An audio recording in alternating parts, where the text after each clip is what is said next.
It's been almost 20 years since one of the most infamous crime bosses of all time, Joseph Bonanno, who died a week ago at the age of 97, agreed to sit down with us and for the first and only time in front of a television camera, talked about himself and the other real-life godfathers who inhabited his world. With his 2 sons and his daughter at his side, we met at his home in Tucson, Arizona, a couple of thousand miles and a world away from the streets of New York, where back in 1927, Joe Bonanno first came into contact with the mafia kingpin of his day, Salvatore Maranzano.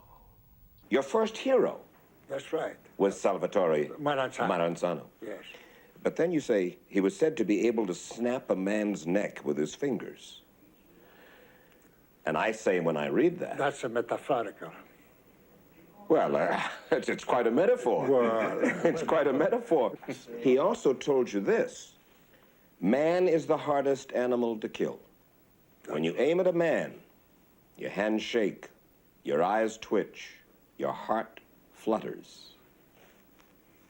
But you kill nonetheless. That's what I find a little difficult to understand. You gotta make sure fighting for your life and to protect your life, and nobody has the right to destroy another human being. Or you don't do, but once you do, make sure. And make sure that you protect yourself with anything. So that I can fully understand what your dad's saying. Sometimes there comes a point in the affairs of men where you try to control by force. And if that does not succeed, then you have to control by being a brute. By? Being a brute. And if possible, Maranzano told you, if possible, always touch the body with your gun to make sure the man is dead. Once you fight to survive and to protect your life, make sure that you succeed. But Maranzano himself became a victim of the mob. He was stabbed 6 times and shot 4 times by killers in the hire of Lucky Luciano.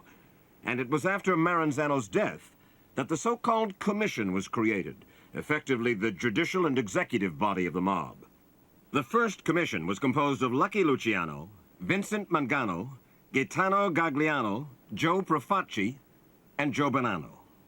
According to law enforcement officials, the commission rules on problems pertaining to disputes among the fathers, and is also believed to order contract hits, killings of members who get out of line. Bonanno was one of the ruling commission members for over 30 years. The commission. They sit around, they say, okay, that man's gonna go. We're not gonna do it. No, the commissioner will never say that. The commissioner has nothing to do this. I'm wrong? You're not question wrong. Who orders a hit? Who orders a hit? Who orders a killing? Each family practice and free of their own. A commission has no authority on a family. No. This is a profile of the Bonanno crime family that I got from the New York police, okay? Bonanno went to his close friend, Joe Magliocco, and requested his help to kill 3 crime bosses, Gambino, Lucchese, and Magaddino. They're baloney, fantasy, liars. Let me continue. Gambino called a meeting of the commission. Magliocco told all, was fined $40,000 and deposed from the commission. Joe Colombo was rewarded by being named the new Don and taking Magliocco's place on the commission. Bonanno, in the meantime, simply gave the commission the finger, told them to get lost, in other words. The commission became angered and sent word to Bonanno that he was dismissed from the commission. Is all that garbage? This all garbage, a liar, filthy, and untruth and false. It built up. This I can say this, even if I gotta die any moment. This never happened. This never was the truth, and this is all garbage. Taken from Joe Bonanno. At the age of only 26, Bonanno became the youngest father in history of a crime family. At that time, he was still driving a truck part-time. After becoming boss, he married Fay, mother of his 3 children. It was as head of the Bonanno crime family that Joe Bonanno rubbed elbows with some of the leading mafia figures of our time. And he knew probably the most famous and powerful crime figure in America at the time, Scarface Al Capone. You knew Al Capone. Oh, I happen to know him, you know. What kind of a man? Al Capone was a very jolly guy. Al Capone was a jolly guy? Jolly guy. What do you find so funny, Bill? My reaction is to your reaction, surprise. Well, I like him. why did you like him? For his character, for his approach, for his, the way he handled himself, the way, the external appearance. But I never knew Al Capone from inside. Charles Lucky Luciano. What was his power? What was his talent? What kind of a man? Luciano believed in money. Luciano said, look, he believed in syndicate. That's what Luciano, Syndicate. he believed to make money. What's wrong with his wanting money? I mean, Bonanno wanted money. But I don't want his money or his kind of money. Bonanno claims that he made money in the more traditional ways, gambling and bootlegging, while Luciano went for the big payday, making his money through narcotics, prostitution, extortion.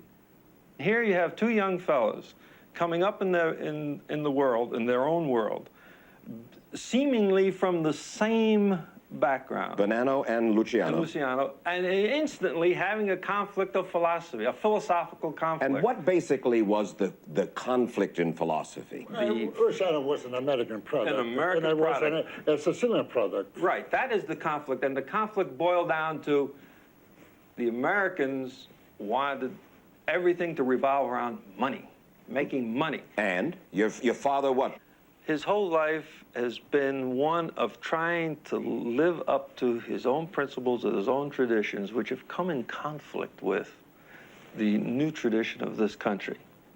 One thing I can remember is a child growing up, and my dad told me there's 3 things that just don't happen. And one is women, living off of women, meaning prostitution, where a woman supports you. Right. 2 is dealing in narcotics. And the 3rd is hurting anybody for money. Now let me understand that if anybody dealt in narcotics from the Bonanno family, Oh, yeah. or in prostitution from the Bonanno family, or killing on contract for money in the Bonanno family, they did it without your knowledge? Without my knowledge, no question about it. You swear it. Huh? You swear it. I swear it before God. Because But according to law enforcement officials, Joe Bonanno has links with known heroin traffickers. One of them was Carmine Galante, his longtime underboss, who was murdered in 1979 with his cigar still warm in his mouth. Carmine Galante worked for you. He was picked up and convicted of a narcotics charge. If Joe Bonanno runs a family, he's supposed to know what's going on. if Carmine Galante, without my knowledge, prior, dealing with narcotics, I never know. This, I don't have to swear, but I can swear on anything. Mafia fathers ordinarily shun publicity, except for an occasion of great joy, as with a son's wedding. And when Bill Bonanno married Rosalie Profaci, Joe Bonanno provided the most lavish mob wedding on record. Every, forgive me, mobster in the world, it seemed, in the United States, was at that hotel in New York. Detroit was there, Cleveland was there, Buffalo was there, Los Angeles was there. All the United States. All United States was there. Yeah, like. But I mean, this was a congressman was there. The Georges was there. Frank Sinatra got, he couldn't come and sing. Bankers. Tony Bennett sang all night. Wouldn't have to work. 4 lads were entertained. Some opera singer was The there. opera singer was there. There were 3,000 people there. And I venture to say, according to FBI statistics, that there are not more than 4,000, quote, mafia members, unquote, in the whole United States, according to the FBI. And every major mafia leader in the United States was at that wedding. along with the congressmen and the lawyers and the bankers. No, any major mafia leader. Mostly over the major father, over the family, over this beautiful symbol of my traditional generation was there. The father, the head of the family. Out of respect for you. Out of respect for me, yes. If a family member had an affair with another family member's wife, what was the penalty? What is the penalty? Dead. Death. In according of the code. Who does the killing? The guy, not the family. The guy, the cuckolder, let's say this. The cuckolded man does the killing. If he wants to kill it. People have a funny idea. They think that this is a life of action. They think it's a very romantic life, not romantic in a romance sense, but actually the particular lifestyle that many people have become involved in over the years is really just a lifetime of waiting, tremendous lulls between moments of action. And I've never understood, Bill Bonanno, why you didn't turn your back on him and say, come on, a man of intelligence, yourself, attractive, gift of command, articulate, educated, and a hoodlum. Why? You know how many times I've asked myself that question? It all comes down to one thing. It comes down to love of heritage and love of another person. That other person, of course, is his father. You have said the U.S. government has tried to destroy you. Yeah, that's right. Why have they failed to destroy you? They haven't failed yet. They haven't failed. Not yet. They may still get you. Yeah, sure. All my life I've been misunderstood. I just rule my family as a father. To this day, among men of Bonanno's tradition, family loyalty is foremost, and everyone outside the family is considered a stranger. I make this toast to wish you all good health and Merry Christmas. You know why? Because I love you all. Oh, thank you. God bless. We'll second that. God bless you. God bless you. A footnote. For all the tales of Joe Bonanno's misdeeds, his crimes, the fact is that he spent just 26 months behind bars, convicted only of obstruction of justice and contempt of court.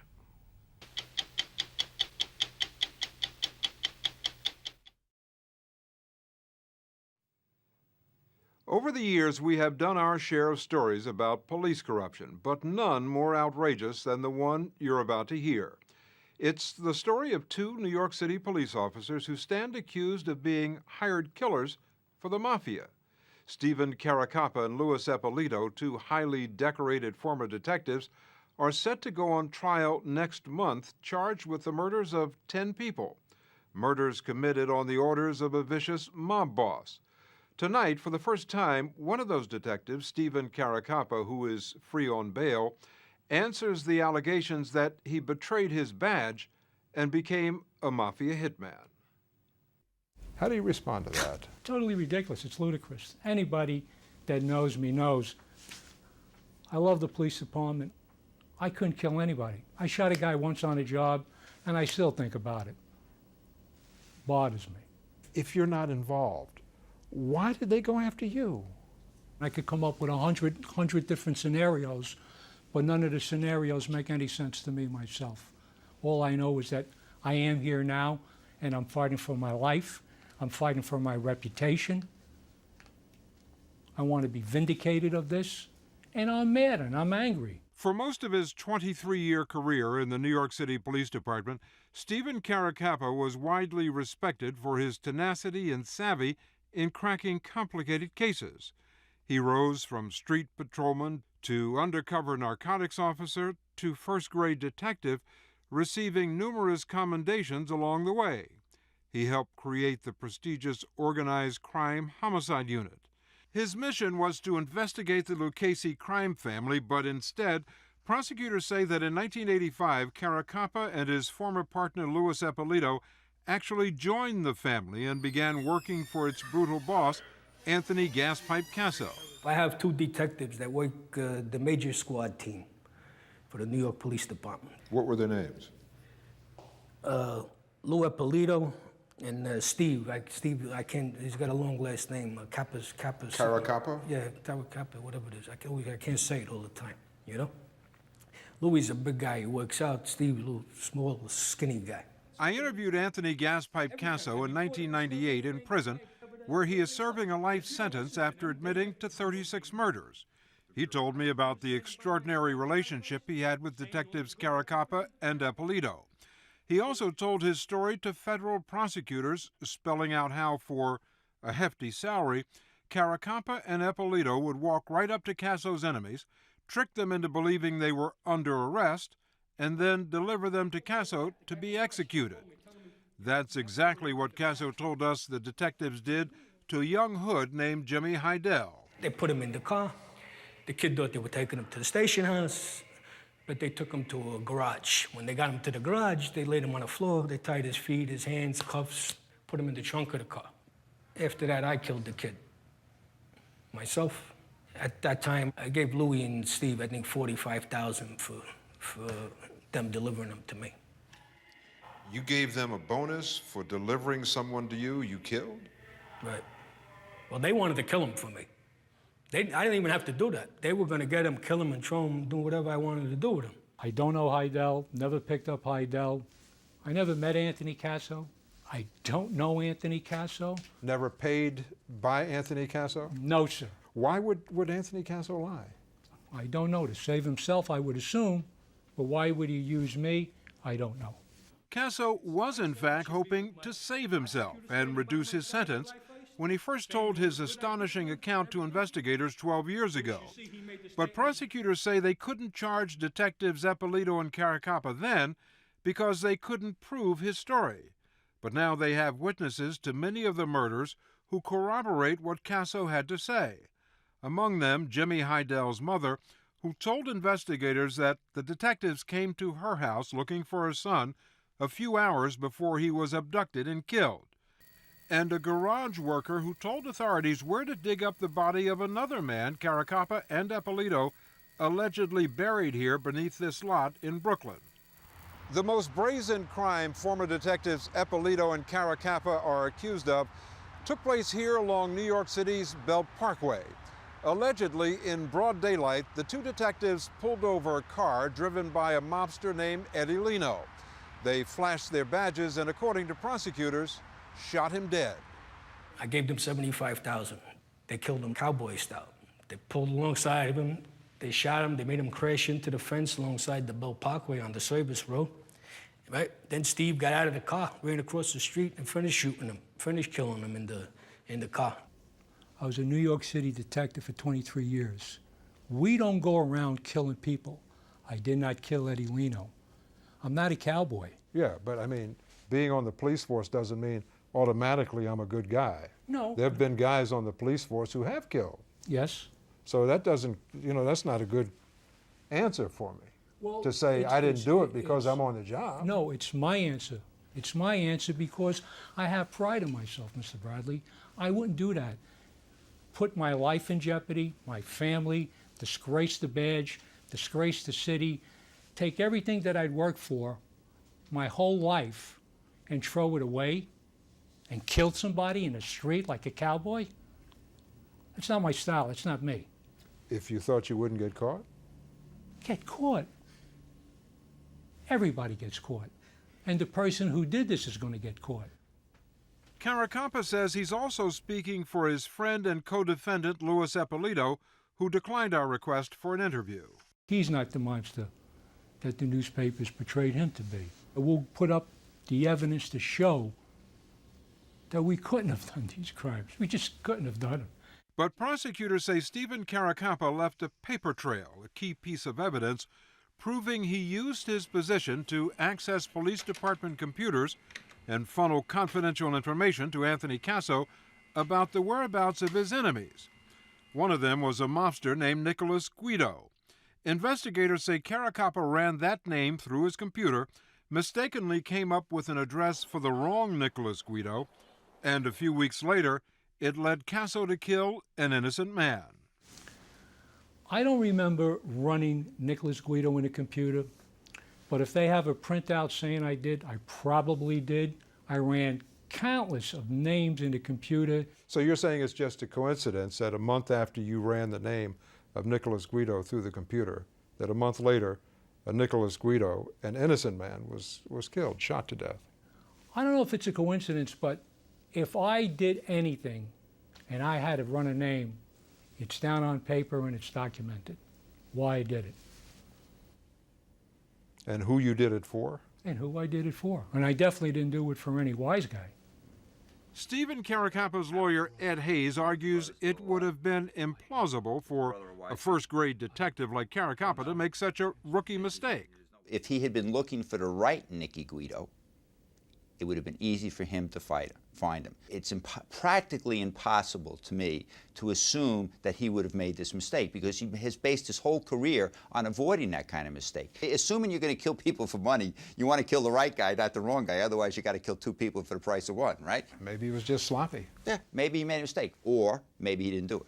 But in our system, you don't convict somebody on a maybe.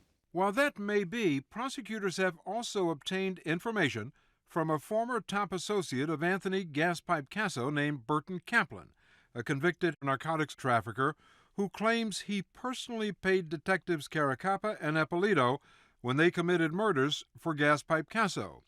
Ed Hayes says neither Casso nor Kaplan have any credibility. You have several individuals that even by criminal standards are revolting. And I think that they saw this as an opportunity to make a plan where they could get special treatment and get out of jail. And in fact, Burt Kaplan, who's a major drug dealer, a super large money launderer, has gotten out of jail because of making these accusations. So you think you're being framed? Mr. Bradley, I don't think it, I know it. And Stephen Caracappa says he has a good idea why he was implicated in the first place. His relationship with Louis Eppolito, who came from a family of mobsters and wrote a book about it. Mafia Cop, the story of an honest cop whose family was the mob. In the book, Eppolito brags about socializing with mobsters and torturing suspects when he was on the job. Do you ever worry that somebody on the jury might know of that book and say, well, if he did those things, it might not be that much of a leap to kill somebody for the mafia, and that you get lumped into that guilt by association? It could be, but if you knew Louis Eppolito and you spoke to Louis Eppolito and you spent any time with him, you would see he couldn't do that. The guy is gentle. But there's a separate case that paints a dark picture of Louis Eppolito involving this man, Barry Gibbs, who spent 19 years in prison for a murder prosecutors now say he didn't commit. He was freed 4 months ago after a judge ruled that Detective Eppolito, who investigated the crime, intimidated the only eyewitness in the case into falsely testifying against Gibbs. He's a corrupt cop and he's no good. And that's the end of it. He ruined my life. He could have done that to anybody. It just so happened it was me. He could have done it to you. He could have done it to anybody sitting here. I'm jogging on this path right here. That eyewitness who testified against Gibbs was a former Marine, Peter Mitchell. In 1986, Mitchell saw a man dumping a woman's body along this road in Brooklyn. He gave a description of the suspect to Eppolito, who was on the scene investigating the murder. And while his description bore no resemblance to Barry Gibbs, Mitchell says Eppolito threatened to hurt him and his family if he refused to pick Gibbs out of a police lineup and point the finger at him in court. When you testified against him, Barry Gibbs, you knew that you were lying. Yes, I did. You knew that your testimony would put him in prison. Yeah, but you know what? I want this cop after me. How could you do that? How could I do that? My family was on the line here. If I had to do it, I'd do it again. But he was innocent. Yeah, well, either me dying or get a bullet shot in the head, or my mother go to jail, or my father go into jail. Come on. So you thought if you didn't finger Barry Gibbs, you'd be dead? I'll be dead. Like that. As for Barry Gibbs, he would still be in prison today if prosecutors hadn't stumbled across his case file last spring during a search of Louis Eppolito's home. Eppolito has not been charged with any criminal wrongdoing in this case and maintains that Barry Gibbs is guilty. But the former detective made a brief statement to reporters about the 10 murder charges against him. I was a very highly decorated cop. I worked very hard my whole life, and I just want the people to know that I'm not the person that they're portraying me. Louis, were you ever a bad cop? Never in my life. The question for the jury in this case, which goes to trial next month, is, did two decorated police officers cross the thin blue line and become hitmen for the mafia? You must know that if you get convicted on even one of these murder charges, you'll go down in history as one of the most corrupt cops in the history of the department. That's true, Mr. Braley, but I won't be convicted because I didn't do this. Didn't do it, so I'm not going to be convicted. I won't have that on my epitaph.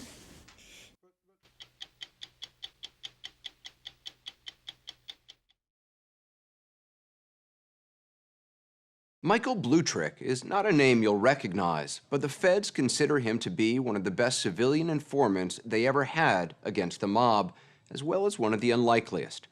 Bluetrick's undercover work helped send dozens of mafia members and associates to prison, including John Gotti Jr., whom the government considered acting boss of the Gambino crime family. Risking his life by wearing an FBI wire, Michael Bluetrick recorded about 1,000 hours of conversations with mobsters.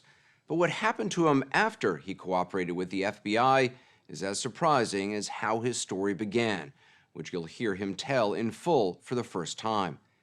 The secret to Michael Bluetrick's success, aside from his brains, may very well have been his appearance and personality. Street tough? Nerves of steel? Not exactly.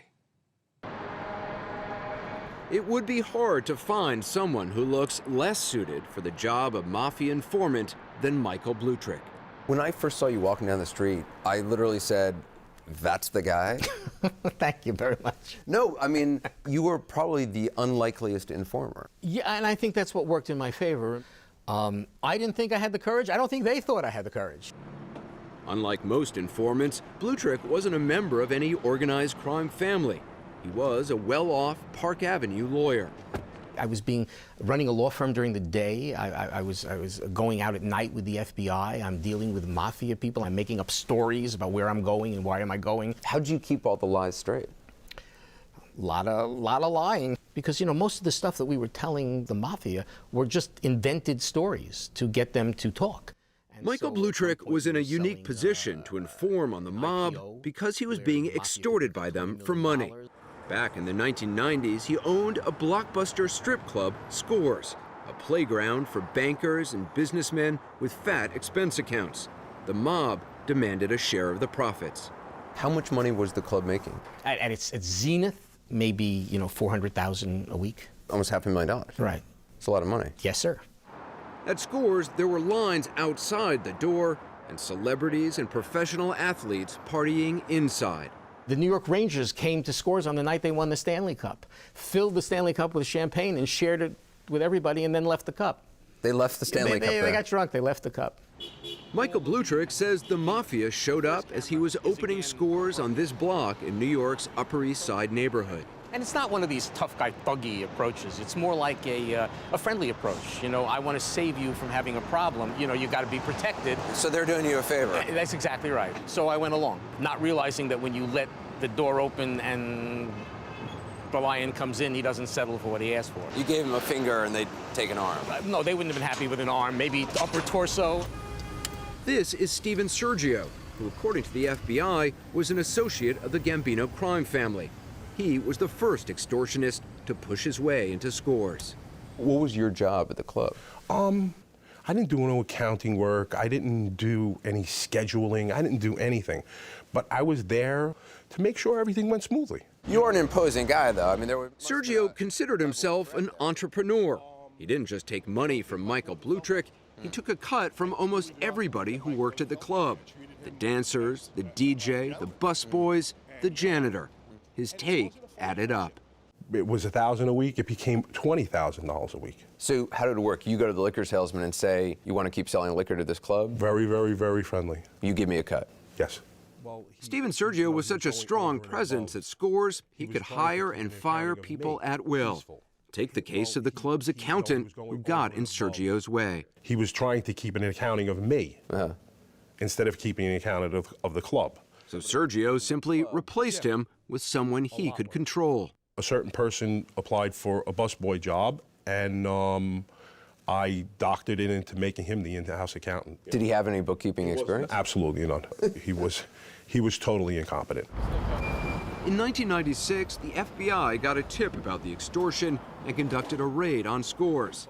That's when they made Michael Blutrick an offer he couldn't refuse. I remember my reaction was, are you mistaking me for someone with courage? I mean, what are you talking about? You want me to wear a wire?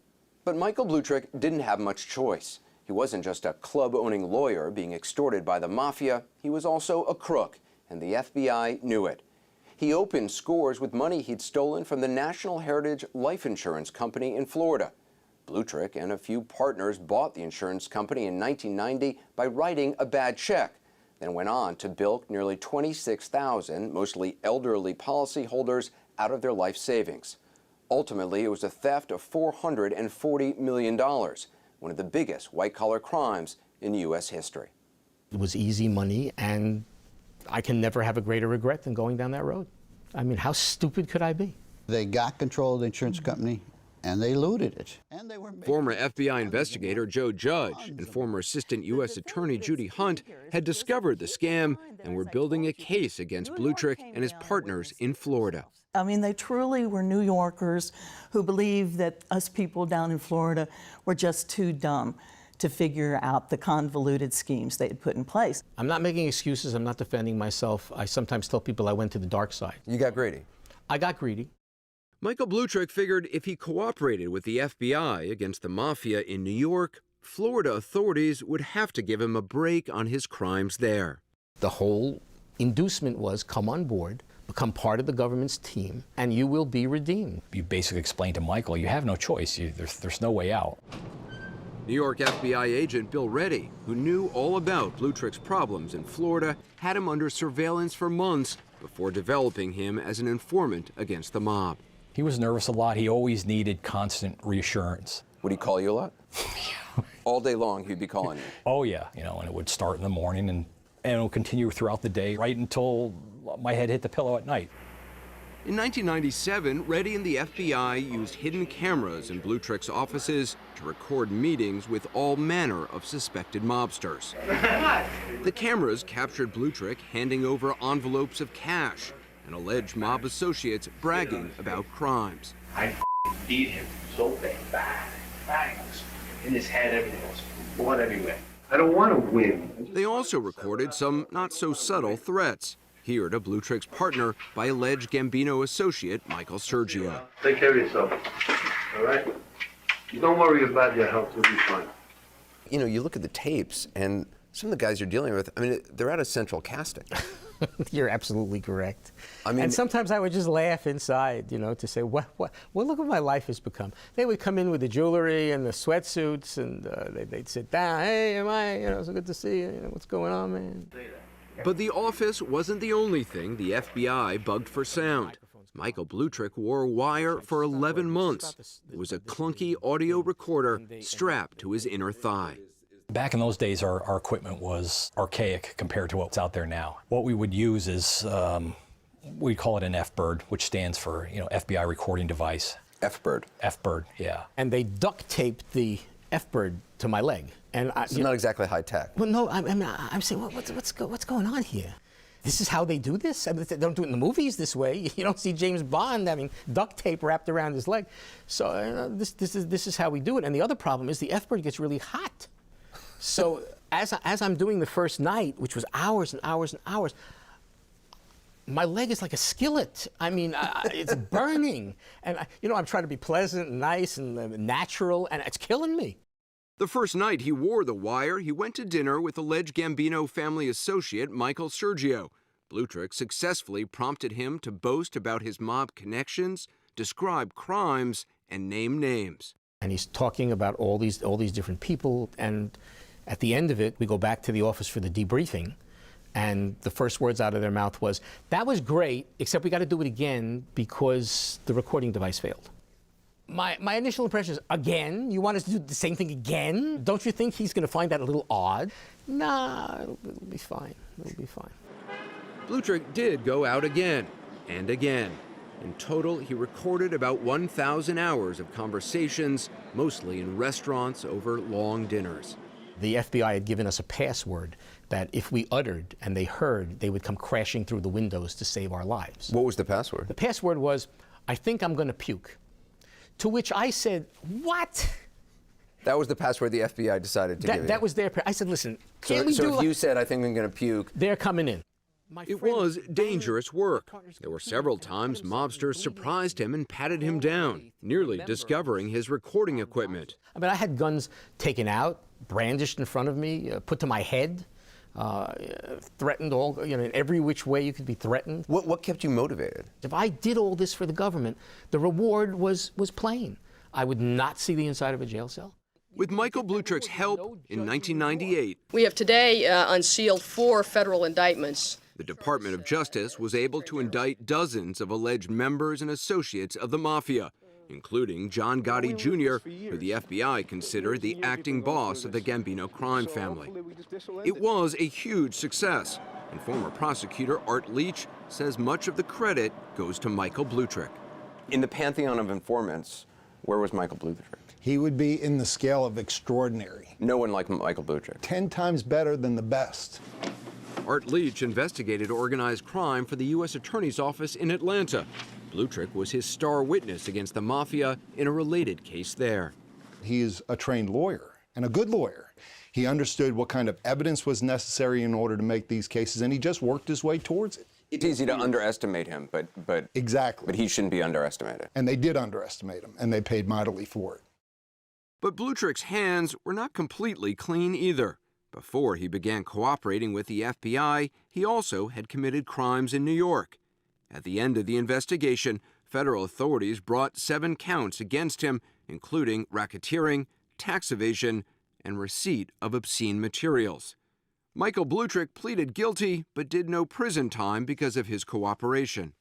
But in Florida, when Blutrick had to face the court in the insurance fraud case, it didn't go as he expected, despite efforts by federal authorities to help him. FBI agent Bill Reddy and former prosecutor Art Leach made statements to the Florida judge on Blutrick's behalf. And then Assistant Attorney General Michael Chertoff wrote a letter praising his, quote, extremely valuable cooperation. But in the end, Michael Blutrick was sentenced to 16 years in prison, far more time than any of the mobsters he helped put away. When you heard the sentence? I was passed out. You know, you helped steal millions of dollars from an awful lot of people, from innocent people. 16 years in jail doesn't sound like a huge amount for the crime. I couldn't disagree more. Do you think you should have done any prison time? I would have lived comfortably with 0 to a year. Arrogance. I think he thought that the cooperation against the mob was so significant and so powerful that it would essentially dispense him from any culpability or punishment in Florida. Former prosecutor Judy Hunt says Blutrick could have fared as badly as his co-conspirator Shulam Weiss, who was sentenced to prison for a record 845 years. But former prosecutor Art Leach sees it differently. You think he got a raw deal? I don't think that the judge properly considered how important his cooperation was to the Department of Justice and how horrible his sentence was in terms of developing cooperators like Michael Blutrick in the future. Blutrick ended up serving 13 years in prison and was released 2 years ago. Despite betraying the mob and helping send a lot of wise guys to prison, Michael Blutrick is not in a witness protection program. He's out on the streets, hiding in plain sight. Are you scared? I'm fatalistic. If I'm going to sit and shiver, I'm not going to have a life. So I forfeited my life 13 years in jail. I'm not going to forfeit the rest of it by being scared. Do you believe his life is still in danger? His life is absolutely in danger. He will be in danger for the rest of his life. From the mafia? The mob takes retribution seriously, and it has a long memory, and they will find an opportunity, if possible, and they will kill Michael Blutrick.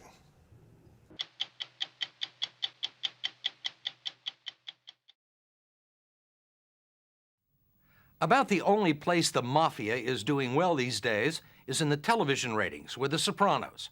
Everywhere else, La Cosa Nostra has been decimated by gangland killings and federal prosecutions, with an entire generation of mobsters either knocking each other off or ratting each other out. Nowhere is that more evident than in Philadelphia, where a former cop turned mobster turned government witness has helped send more than 50 made members of his family and their associates to prison. Big Ron Previty didn't do it to save his own neck. He did it for nearly $1 million. In many ways, Previty's career embodies the waning days of La Cosa Nostra in America, where the only honor left is survival. My occupation has been crook most of my life. At 6 feet, 300 pounds, with a physical presence and a wise guy persona, Previty certainly fits the stereotype of organized crime, and it's no wonder. He grew up in Philadelphia, a second-generation Sicilian American, and some of his earliest memories are of gangsters.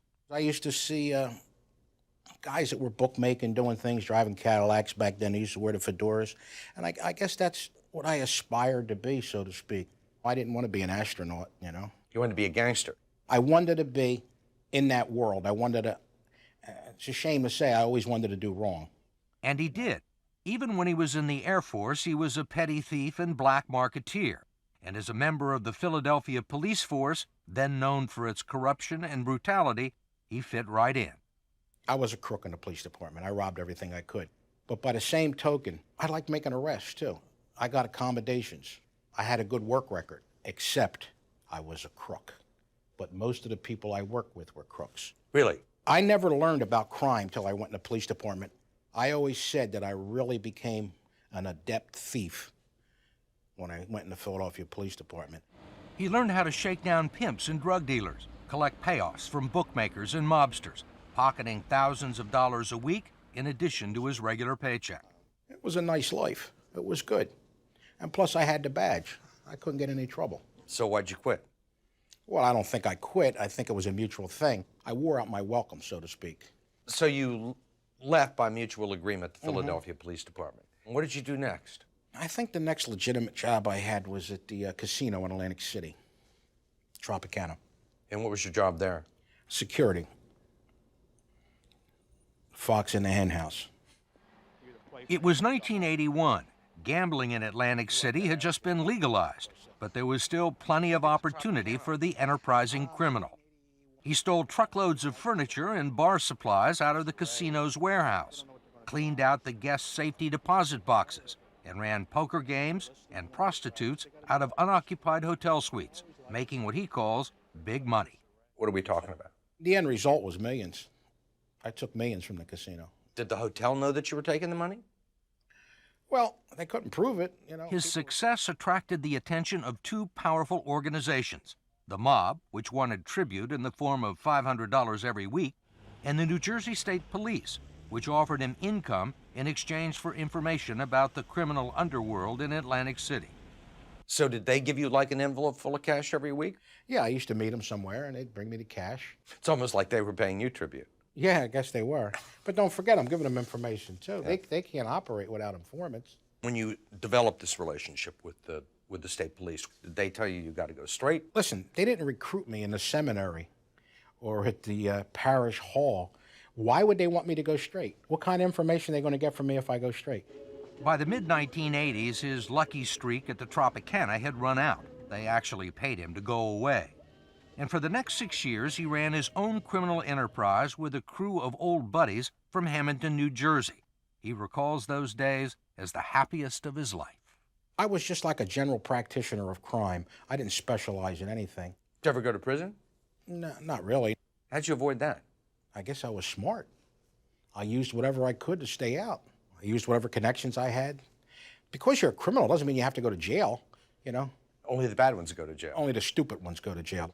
Eventually, Previty's bookmaking operation caught the eye of mob boss Homicide John Stanfa, who wanted a piece of the action.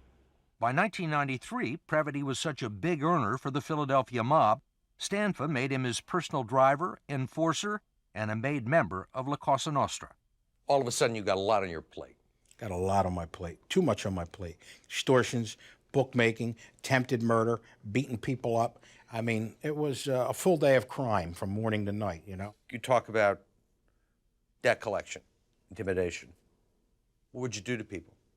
Different people, different things. Threaten them, you know, beat them up, hit them with baseball bats. Break their legs? Break their legs, break their arms, make them feel pain. Sometimes you have to do it because if somebody doesn't see it, everybody thinks they can stiff you. But not many people stiffed Ron Previty. We had this guy one time, biggest deadbeat in the world. I mean, he had more excuses. So I had one of my guys grab him one time. We lifted the hood of the car. We put his face near the fan blade, closed the hood on his head. Then I'd have the guy go in there and step on the gas. Oh, you know. The fan would just, you know, nick his chin. It was like giving him a close shave. He paid. He paid real quick. Do you consider yourself a nice guy? In what context am I a nice guy? I told you before that I was a crook. How could a crook be a nice guy? I didn't find it profitable to be a nice guy in my life. Did you ever kill anybody? No. Never? No. You're morally opposed to it, or? You know, money's not a reason to kill somebody. You make me mad, I could kill you. You fool my family, I could kill you. I'm not going to kill you for money. He was probably 20 years too late. He'd have been a great gangster in the 50s. George Anastasia is one of the most respected crime reporters in the country. He's covered La Cosa Nostra for the Philadelphia Inquirer for 20 years. He found Previty such an interesting character, he's written a new book about him called The Last Gangster. He knew how to work in the underworld. He knew how to make money. He knew how to use fear, intimidation, and intelligence and sophistication to generate income. Anastasia says Previty was a throwback to old-style mobsters like Angelo Bruno and Carlo Gambino from the days when La Cosa Nostra bragged that it was bigger than U.S. Steel.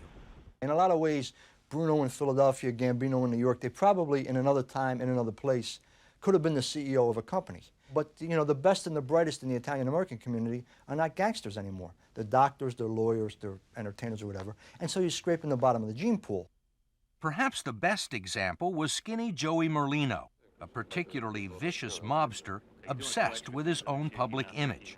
Joey was a party guy. He liked to go out, he liked to drink, he liked to gamble, he liked the high life.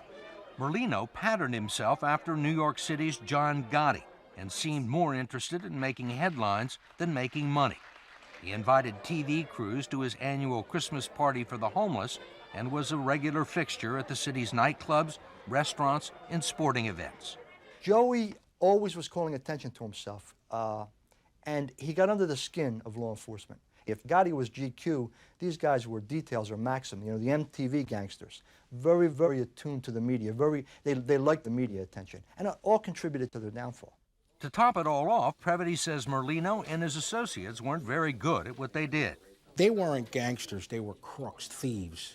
I always figured I developed crime. I did this or did that, and I worked it. They didn't work anything. They just wanted to rob everybody and their own people. Surrounded by what he thought were incompetents, Previty began to worry about his future. When he got into the top of the organization, he looked around and he said, you know, I'm not going to survive. They're going to kill me, I'm going to kill them, or we're all going to go to jail. So being the intelligent individual that he was and the mercenary that he was, he said, you know, I got to have an insurance policy. That insurance policy was the FBI. His friends at the New Jersey State Police had made the introduction back in 1992, and Previty had been feeding them dribs and drabs of information as a paid informant. Finally, in 1997, the Bureau told him that it could not protect him forever and convinced him to become a cooperating witness. Previty wore a wire for more than 2.5 years, recording more than 400 hours of conversation, many of them with bosses and underbosses. Then that guy puts it on TV. He don't get his facts straight. So he puts on there 5 families. Now, there ain't no 5, you know? There is no city commission. There is nobody reaching out. John Terry, who now heads the FBI's Organized Crime Division in Philadelphia, was Previty's handler. I mean, how dangerous was that for him? It was extremely dangerous. On any given day, if any member or associate of the mob found out that he was wearing a recording device for the FBI, he would have been a target for death. His life was and is in jeopardy. But Previty was well compensated, cutting one of the best deals in the history of the FBI. $9,000 a month, a car, insurance, and various expenses. It quickly added up. We paid Mr. Previty $750,000 beginning in 1992 and ending in 2002. You had no case against Previty. Correct. He was doing this of his own volition. That's correct. For money. For money. In addition, the FBI gave Previty seed money for drug deals, bookmaking, and loan sharking operations, with the understanding that any proceeds would be returned to the FBI. His history is that he's stolen from everybody he's ever worked for. Did he steal from you? No, not as far as I'm aware of. I mean, we calculated what we thought the value of his information and services were to the FBI, and we paid him for it. The FBI says it was worth it. With Previty's help, the government managed to convict more than 50 made members of the Philadelphia mob and their associates, including 3 mob bosses and the mayor of Camden, New Jersey. I think I was underpaid. I should have made more money. I took a chance every day. It was like jumping out of airplanes every day. When I hear people say how much money I made, well, you go do it. You go do it. Strap that thing on and, go in a viper's pit every day. It's almost, if you're going to survive in the underworld today, this is what you got to do. You got to look out for yourself, and it's no longer about loyalty and honor and a sense of organization. It's about, I guess in a lot of ways it's like America, number one, look out for yourself. Which is exactly what Ron Previty is doing today. He didn't trust the Justice Department to protect him and didn't want them to tell him where or how he was going to live, so he opted not to go into the Witness Protection Program. The FBI's John Terry thinks he's taking a big risk. Why did he decide not to do it? I don't think he felt as though he could live under the guidelines that are in place for that program. They're very strict guidelines. Do you think there are people that would like to see him dead? Absolutely. You think they're looking for him? I'm not going to comment on that. I don't want to sound like a tough guy because I'm really not a tough guy. I just never let fear permeate my being. I have no control over what's going to happen, when I'm going to get killed, when I'm going to die. I just have no control. So I just say don't worry about it.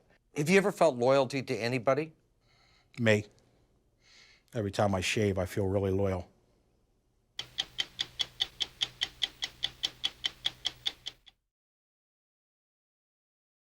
Was the legendary crime buster J. Edgar Hoover part of an FBI conspiracy to put an innocent man in prison for 30 years and let a guilty man go free? That's an explosive accusation, and as you'll see, it's a subject the government is trying to keep under wraps.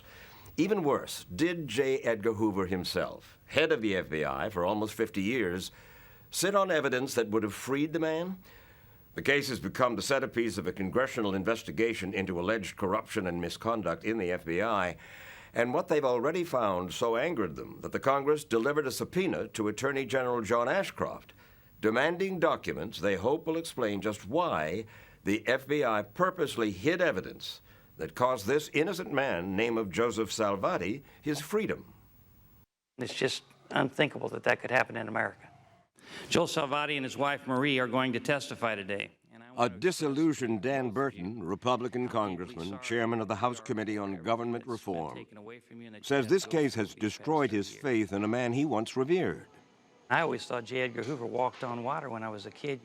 When I found out Mr. Salvati had been put in prison for a crime he didn't commit, and they knew it, the FBI, for 32 years, and there was no remorse because of it, I said, something has to be done.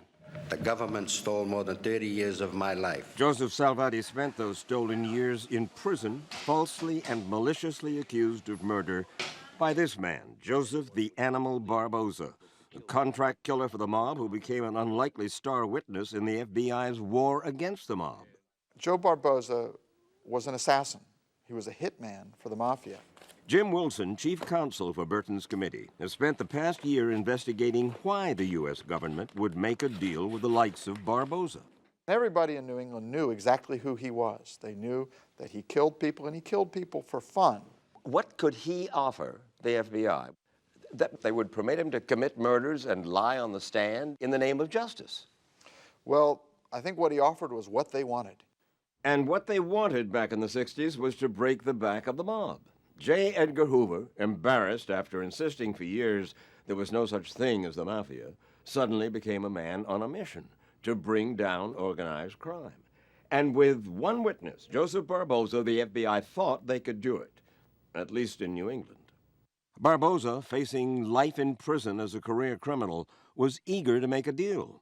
And so in exchange for his testimony against high-level organized crime figures in a number of upcoming trials, the Department of Justice promised Barboza he would stay out of prison. They knew that they had made a deal with the devil, and that's okay sometimes. But you've got to make sure that the person's telling you the truth. And the federal agents knew that the stories he was telling were not true. Hoover looks like a co-conspirator with the mob. The ends justified the means. The law didn't matter. And it appears that people wanted to do whatever they could do to achieve a goal. And people like Joe Salvati be damned. Which brings us to how Joe Salvati, a truck driver who grew up in a close-knit Italian family and married his childhood sweetheart Marie, how he got fingered for a murder he did not commit. Salvati, it turns out, had made the mistake of his life when he borrowed $400 from a loan shark who had ties to Barboza. When he couldn't pay it back, Barboza found a way to get even. On his word alone, Salvati was arrested as the getaway driver in a mob murder that Barboza himself had masterminded. Out of the blue, the cops come and arrest you for murder. You were shocked. Shocked wasn't the word.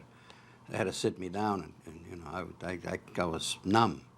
And then what, they took you off? Then they booked me, and that was the beginning of a nightmare. And that nightmare played out at this courthouse in downtown Boston where Joe Salvati was put on trial back in 1968 for the gangland slaying of a local thug. Barboza, the government's star witness, testified for more than a week. And you were sentenced to life in prison. Right. 34 years old. Right. 4 youngsters. Right. And Mr. Wallace, let me tell you, he got a life sentence and we got a life sentence with him. How old were the kids at the time? 4, 7, 9, and 11 And all of a sudden their dad is out of our lives. How often did you visit Joe in prison? I would go every week, and I'd take... Every week? Yes. For 30 years? Mostly, yes. While Joe Salvati did hard time in one of the toughest prisons in the country, Joe the Animal Barboza not only got away with the murder he'd planned, he was given a new identity and a new start in California. The U.S. government thought that Barboza was so valuable to them that they basically developed the witness protection program for him. He was the first guy in. Yes, and while he was in the witness protection program, we know he murdered one person, and it's believed he murdered several others. And he was protected by the FBI. That's right. When Barboza was arrested for first-degree murder in California, a virtual parade of U.S. officials, 2 FBI agents, an assistant U.S. attorney, showed up to testify as character witnesses. Not surprisingly, Barboza got lucky again. He served less than 4 years for the murder. Where is Joe Barboza today? He died as he lived, gunned down on the streets of San Francisco back in 1976. And any hope Joe Salvati had that the truth might one day be told died along with Barboza and his perjured testimony. In prison, you live on hope that they're going to come up with an appeal and you're going to get a good answer. But it never happened. And 5, 10 years went by, and you know, it looks kind of dim until I met a man named Victor Garrow. Victor Garrow. My attorney. Victor Garrow operates a one-man law office outside Boston. He had never defended an accused mobster. He'd given up defense work entirely. But there was something about Joe Salvati. From the very first time that he told me the facts, I said there's something wrong in this case. As a matter of fact, many of my friends said, do you understand what you're taking on? You're going to take on the FBI, the federal government, the U.S. Attorney's Office, District Attorney's Office. And they said, you have one hell of a fight in your hands. What kept you going? You've not taken a dime for this. I hate to think, if the clock were ticking, how many hours was involved. Over 20,000, we've stopped counting. Those long hours paid off when Garrow found what he thought was the proof he needed to free Salvati, the original police report which somehow had never been turned over during the trial. Imagine Garrow's reaction when he discovered a police informant had identified Joe Barboza and 6 known mobsters as the actual killers just one day after the gangland slaying. And Joe Salvati's name is nowhere in that report. Absolutely correct. It was not turned over by whom to whom, and was that an honest mistake or? Nothing in this case was by mistake. Everything was intentional and willful. This sounds like an improbable conspiracy. Everything that I say, I have evidence to back up. But until a reporter for the CBS affiliate in Boston, name of Dan Ray, began reporting on that evidence, no one was taking Victor Garrow very seriously. Victor starts off telling me he's going to tell me about the greatest miscarriage of justice in the history of the Commonwealth of Massachusetts. I truly thought at that moment, this guy's tapioca. But before too long, Ray, who has a law degree and a lot of sources in law enforcement, became convinced that Garrow's wild conspiracy theory was right. I'm somebody who believes most people in prison belong there. But this shocked me, that people in law enforcement would betray their badge in order to win a conviction. I strongly believe that justice had to be done in this case. Live, this is Eyewitness News. And so, for 4 years, WBZ aired report after report on Dan Ray's investigation, which resulted in a groundswell of public support for Salvati's release. But his nightmare continued. He remained behind bars. How did you not turn bitter during all of this? I was bitter, I was bitter at the beginning, but you can't let that eat you up. But thinking all that time, I didn't do this. Right. They swindled me. Took my family, my life. Holidays. Christmas. Oh, there was a void in our life. Every holiday, Christmas, Thanksgiving, and graduations, birthdays, first communions, confirmations. I mean, you know, you're talking about 30 years. This should never happen again. Nobody. And then, as suddenly as it had begun, the nightmare ended for Salvati in 1997. It's not clear just what convinced the governor of Massachusetts to change his mind, but Joe Salvati was finally paroled. You were the first person Joe Salvati embraced when he got out of prison. On March 20th of 1997, I walked Joe Salvati out of prison. Daddy's home. Come on in, I can... Day you finally got out, 30 years that you hadn't been a free man. It was sky high, you know. We had everybody there. Day of happiness. Very happy. The beginning of life. Salvati had his freedom, but he was still a convicted killer on parole. He and Victor Garrow were determined to clear his name. 3 years passed, and then 1 week before Christmas in the year 2000, salvation came in a phone call. I received a call from the Assistant U.S. Attorney, John Durham, who was in charge of the Justice Task Force. And he says, Victor, you going to be there tonight? That night, Garrow got evidence the defense attorney only dreams of getting. Dozens of documents which showed unequivocally that the FBI knew Salvati was innocent before he even went on trial. I was in a state of shock. These are memos or? These are actual documents kept by the FBI, which were sent to J. Edgar Hoover. And I said, thank you, God. There was, in fact, a conspiracy at the top of the United States government to keep Joe Salvati in jail in order to protect informant murderers and liars and so forth. That's what the evidence shows. Tens of thousands of pages, and when you go through it all, that's the conclusion.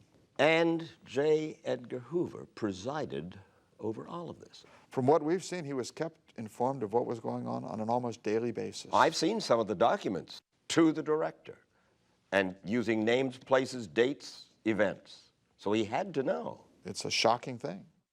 Commonwealth versus Salvati is now officially over. Those no longer secret FBI memos succeeded in undoing 30 years of injustice. Joe Salvati's conviction was overturned. But despite the exoneration, no one in the U.S. government has made a move to compensate Salvati and his family for the 30 years he was falsely imprisoned. They, in their own minds, know what they should do. Garrow is angry at the idea that he should have to sue the federal government, which would no doubt take years. You know what it is, Mike? They hope he dies before he gets the money. Which raises the obvious question. What price do you put on the 30 years stolen from Joe Salvati? Well, I don't think there's anything in the world we could ever do to make restitution for the 32 years his wife had to suffer, his children had to suffer, and he had to suffer. But I do believe that the state of Massachusetts and the federal government owe this man compensation. You've called this case one of the greatest, if not the greatest, failure in American justice, in history. I believe it is. And he didn't stop there. J. Edgar Hoover knew Mr. Salvati was innocent, and yet he let Mr. Salvati go to prison. That was a miscarriage of justice. He knew it, and his name should not be emblazoned on the FBI headquarters. We ought to change the name of that building. You serious? Yes, sir, I'm serious. Chairman Burton is so serious, he's convening additional hearings for the first week of February, convinced there are other cases like Joe Salvati's. But Attorney General John Ashcroft is still refusing to give Congress the documents they've subpoenaed, and the president is backing him up, claiming that turning over those documents would be contrary to the national interest. So he has invoked executive privilege to keep Burton and his committee from digging deeper.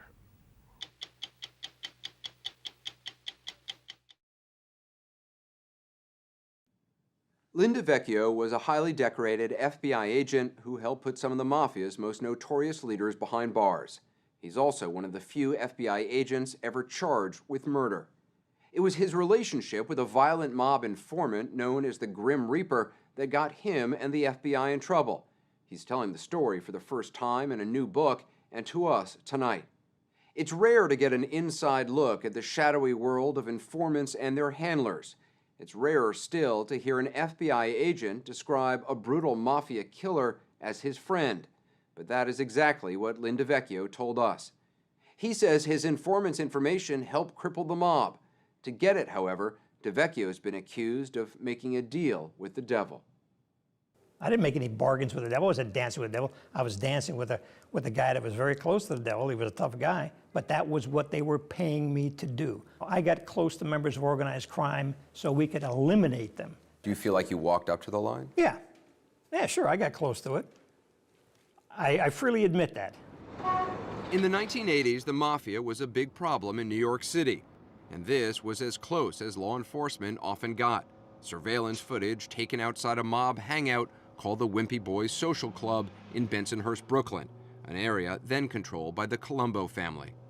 One of the most notorious wise guys was Greg Scarpa, who had a reputation for brutality. He was a made guy, a button in the Colombo family. A tough guy, too. Very tough. Was absolutely fearless, one of the toughest guys I've ever seen. His toughness may have been legendary, but what no one in the Colombo family knew was that the Grim Reaper was also a rat. In the 1960s, he had secretly provided the FBI with detailed information about fellow mobsters, but he'd had a falling out with the Bureau and broke off relations. In 1980, DeVecchio wanted Scarpa back, so he decided to take a big chance. He drove up to the gangster's home unannounced and blocked Scarpa's car as he was pulling out of his driveway. You know, it was like, who the are you? And I said, I'd like to speak with you. I do need some help. I want to get schooled in the life, educate me. About 2 weeks later, he called. And he said, come alone. And I did. FBI agents aren't supposed to meet alone with informants, but DeVecchio got special permission. Scarpa was considered a top echelon informant, and great care was taken to keep their meetings secret. When law enforcement officials announced one of the most important prosecutions ever against the mob in 1985, very few people knew that Greg Scarpa's information had played a role. It was called the Commission Case. This is a great day for law enforcement. And it not only catapulted a young prosecutor named Rudy Giuliani into the limelight, it also sent the heads of 3 of the 5 crime families away for life. DeVecchio got promoted and ended up leading 2 organized crime squads in New York. Greg Scarpa got paid $66,000 for the information he supplied over 12 years. And when he was arrested for credit card fraud, DeVecchio helped keep him out of jail. His career and his life and his milieu that he worked in was so different than mine that it was fascinating to me to learn about that. I like the guy. You know, I make no bones about that. I'm not ashamed of that. Doesn't mean I condone what he did. It was a friendship. It was a friendship, absolutely. He was your friend. He was. But Greg Scarpa wasn't just a run-of-the-mill mobster. He was a stone-cold killer. He's believed to have murdered at least 12 people during the time he was an informant. DeVecchio told us that on one occasion, Scarpa even let him know he'd killed another mobster.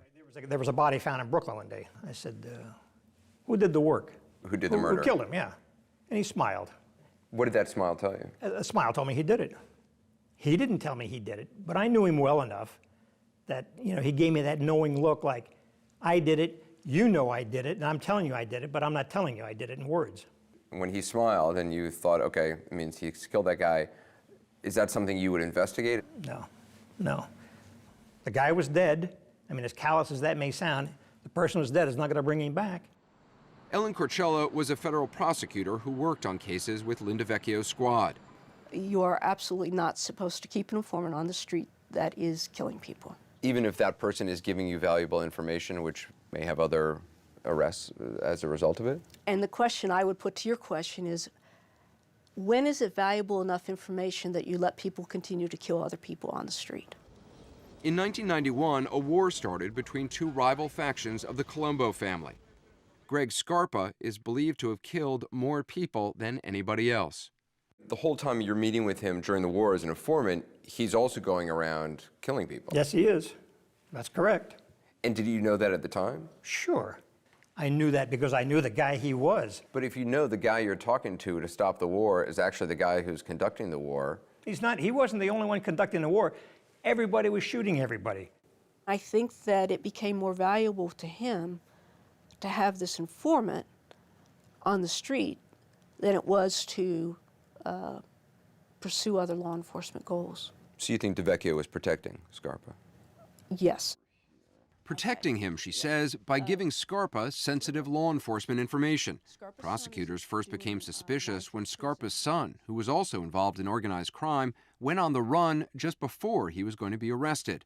Those suspicions grew when some of Scarpa's crew got busted and started talking to authorities. There was at least two of them that told us they had a source in law enforcement, and one of them basically was the guy who stayed at Scarpa's right hand. So he saw Scarpa go off and get phone calls and then come back and say, here's an address where I think we can find somebody to kill. I just got it from my source. After hearing what Scarpa's associates had to say, 4 FBI agents accused their boss, Linda Vecchio, of leaking information to his informant, Greg Scarpa. One of the agents specifically remembered DeVecchio asking for addresses that ended up in Scarpa's hands. And these were no ordinary addresses. They were the suspected hideouts of mobsters Greg Scarpa was trying to kill. Did you ever give Scarpa any law enforcement information? Never. Never. His son disappeared right on the eve of him about to be arrested by the DEA. Did you tip him off for that? No, I did not. I went to him and asked him. I said, do you know where he is? He says, I don't know where he is, Lynn. Was he lying to me? Maybe. But he looked me in the eye and said, I don't know where he is, Lynn. The FBI launched an internal investigation of DeVecchio, which went on for years but came up with nothing. In 2006, however, the Brooklyn District Attorney charged DeVecchio with murder, accusing him of telling Scarpa who to kill and where to find them. The Brooklyn District Attorney's case fell apart when a key witness was thoroughly discredited during the trial. Former FBI agents who supported DeVecchio applauded as the charges were dismissed. But the judge who released DeVecchio criticized him and the FBI for making a, quote, deal with the devil, letting Scarpa get away with his crimes for close to 15 years. DeVecchio retired from the FBI in 1996 and now runs a private investigations business in Florida. He feels he's been wrongly accused and unfairly maligned, which is why he's written a book and is speaking to us. We effectively broke the back of organized crime by using people such as Gregory Scarpa. You basically gave this guy a pass because he was giving you good information. If that's a perception that people have, so be it. I can't change their mind. But is that the truth? No, I don't think it's the truth at all. You kept him out on the streets. A guy who you knew at the time was murdering people. It's wonderful to sit in your ivory tower somewhere and say, oh, how can you do that? Well, why don't you go out in the street and try working that sometime? Try making a case. Try talking to a wise guy. Try getting that information.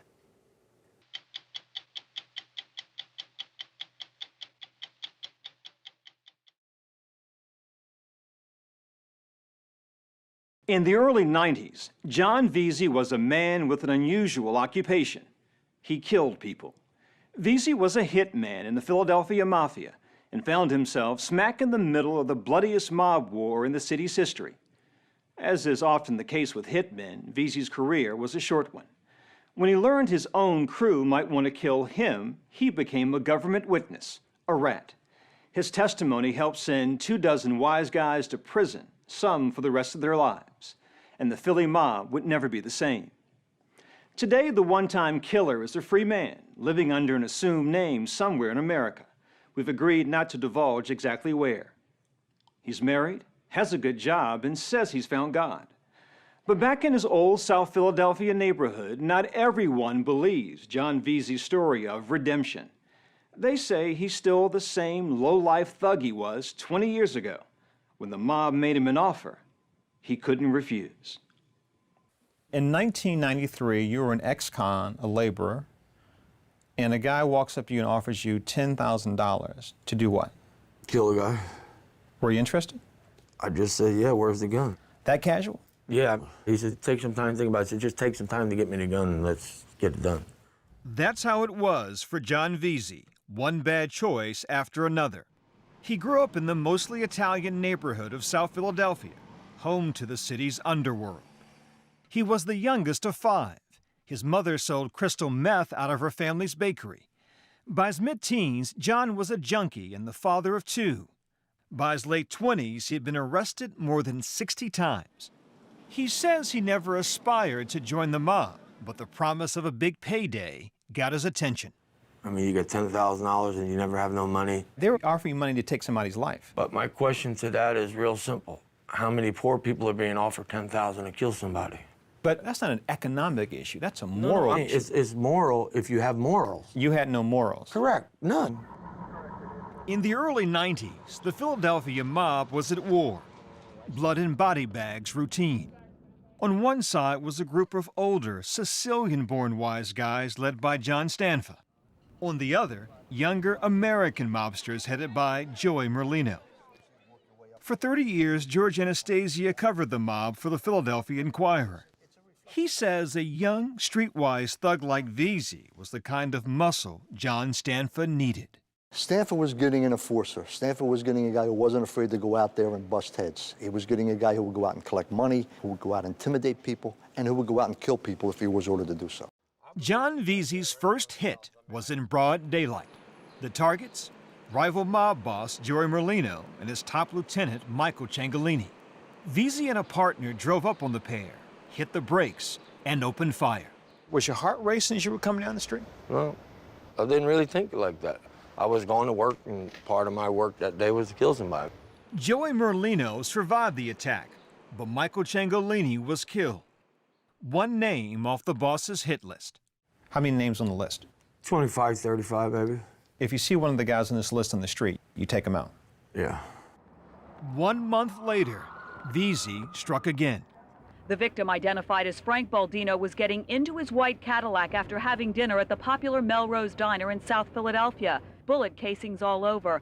Frank Baldino was a bartender who just about everyone in the neighborhood knew and liked, including John Veazey. But John Stanfa thought Baldino had become too friendly with the other side and wanted him dead. Put my gun right through the window. And this was a guy you liked? Yeah. If you shoot someone in the head 6 times who you like, what would you do to someone you didn't like?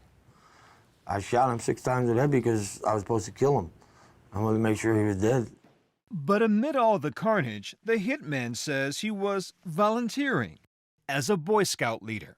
Now there's a positive role model for Boy Scouts, a hitman. I'll tell you what, the kids didn't know I was a hitman. A lot of parents were mad, but The kids had fun when I took them camping, I can tell you that. John, do you get how crazy that sounds? I can tell you I do, but I never really thought about it like that. I mean, I would drive by and I'd have the kids in my station wagon, and then at nighttime I might be in a Cadillac. Hunting for people you're supposed to kill.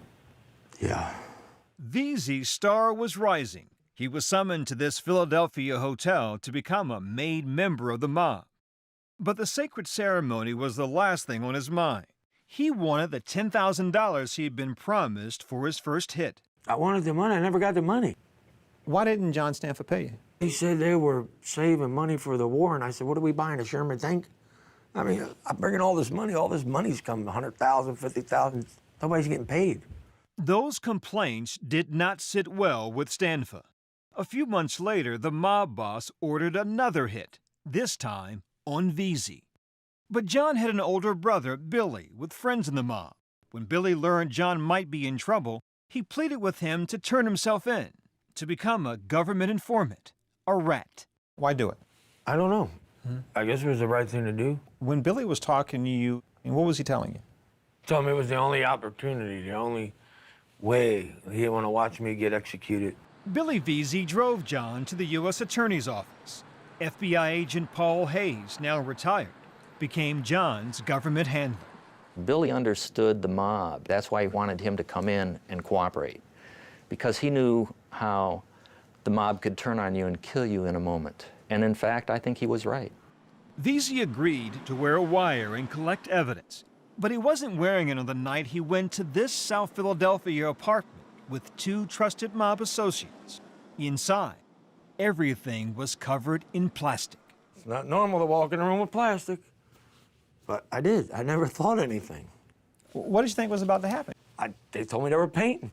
He was shot 4 times with a small caliber pistol, 3 times in the head, once in the chest. The guy shoots you in the back of the head. There are 2 men, 2 to 1. How'd you manage to get out? You fight. You do what you grew up doing. He wrestled a knife from one attacker, stabbed him, and ran from the building. The legend of John Veazey was born. This is a guy who can't be killed now. You know, you can't bring him down. And it enhances that whole reputation as a tough guy. John Veazey should have been dead that night, and he wasn't. How do you explain that? Poor equipment. They should have had a better gun, a bigger gun. I don't know. Maybe it's destiny. Maybe this is supposed to happen. John Stanfa and 23 members of his crew were indicted on charges including murder and racketeering. Veazey's appearance at their trial as a government witness was eagerly anticipated. But on the morning he was to testify, he was approached by FBI agent Paul Hayes. And I said, John, I have something to tell you. Your brother was murdered in a hit. And John crumbled to the floor.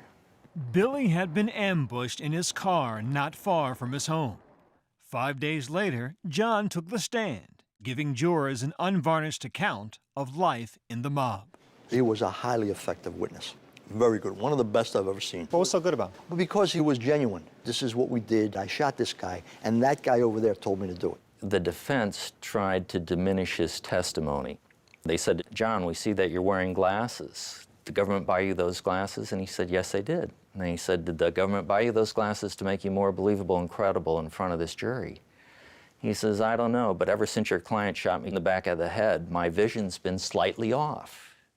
All the defendants were found guilty. John Stanfa was sentenced to 5 consecutive life terms. Veazey, as part of his plea agreement, was sentenced to 10 years in prison. Plenty of time for dark thoughts of revenge. You wanted to kill the people who killed your brother? Them, family, it didn't really matter. You were going to shoot them, or you going to... Well, I had plans to, inject their wives with AIDS. What? Yeah. I was going to bump into them with a shopping cart, have a little needle. They wouldn't even feel it. That's just evil. It is evil, but you know what? I was pretty evil, and I ain't going to try to say I wasn't. This is John Veazey today, just another suburban homeowner trying to stay ahead of the yard work. I have a great wife, a great family, nice home, good job.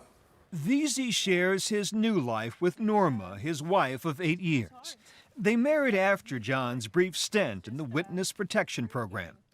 Can you even fathom the person that he was, or the things he used to do? No. No, because I don't know that person. I know my husband, I know who he is, and who I fell in love with. The caring individual, that's who I know. But John didn't rob ice cream trucks. I mean, he did some bad things. But if God is willing to forgive, why wouldn't we?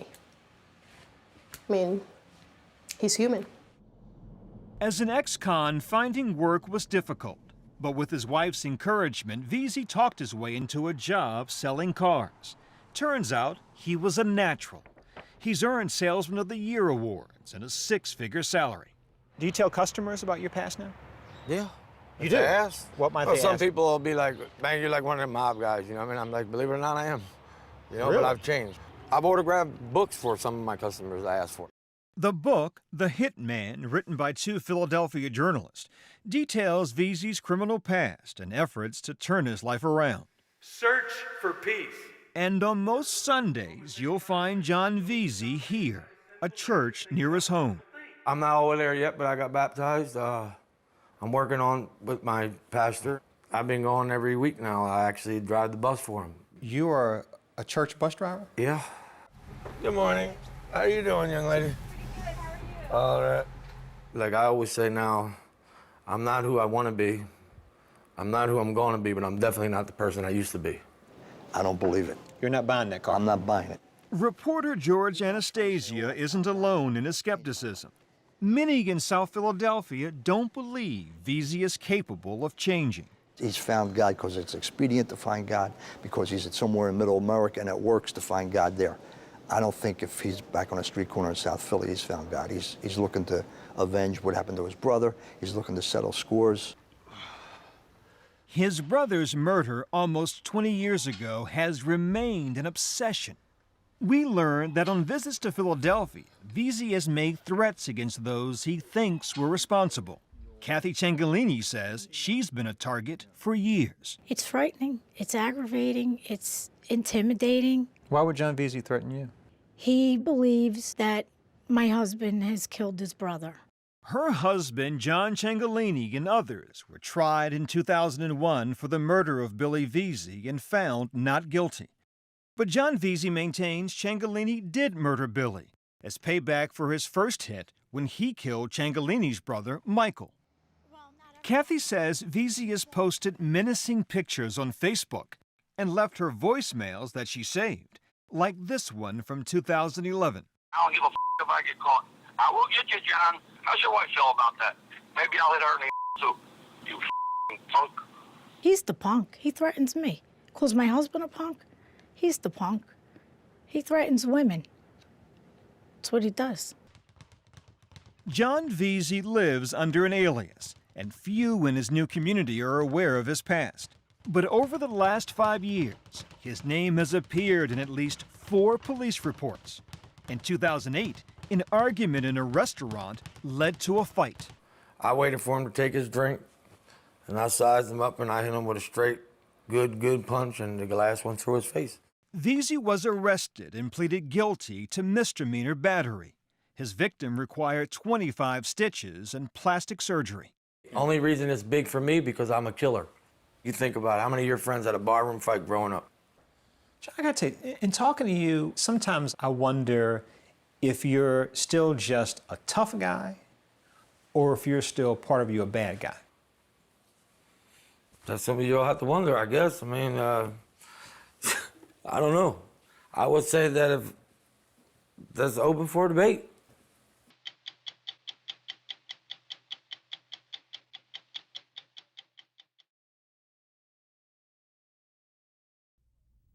Call it whatever you like, the Sicilian Mafia or La Cosa Nostra. Italians call it the octopus, a brotherhood of criminals with tentacles into every corner of Italian life, threatening to kill anyone who gets in their way. Now they're going to have a little more trouble making good on that threat. The boss of bosses of the Sicilian underworld, Salvatore Riina, was arrested 2 days ago. During the 20 years he was in hiding, there was a reign of terror in which more than 50 people were murdered, including 2 government prosecutors.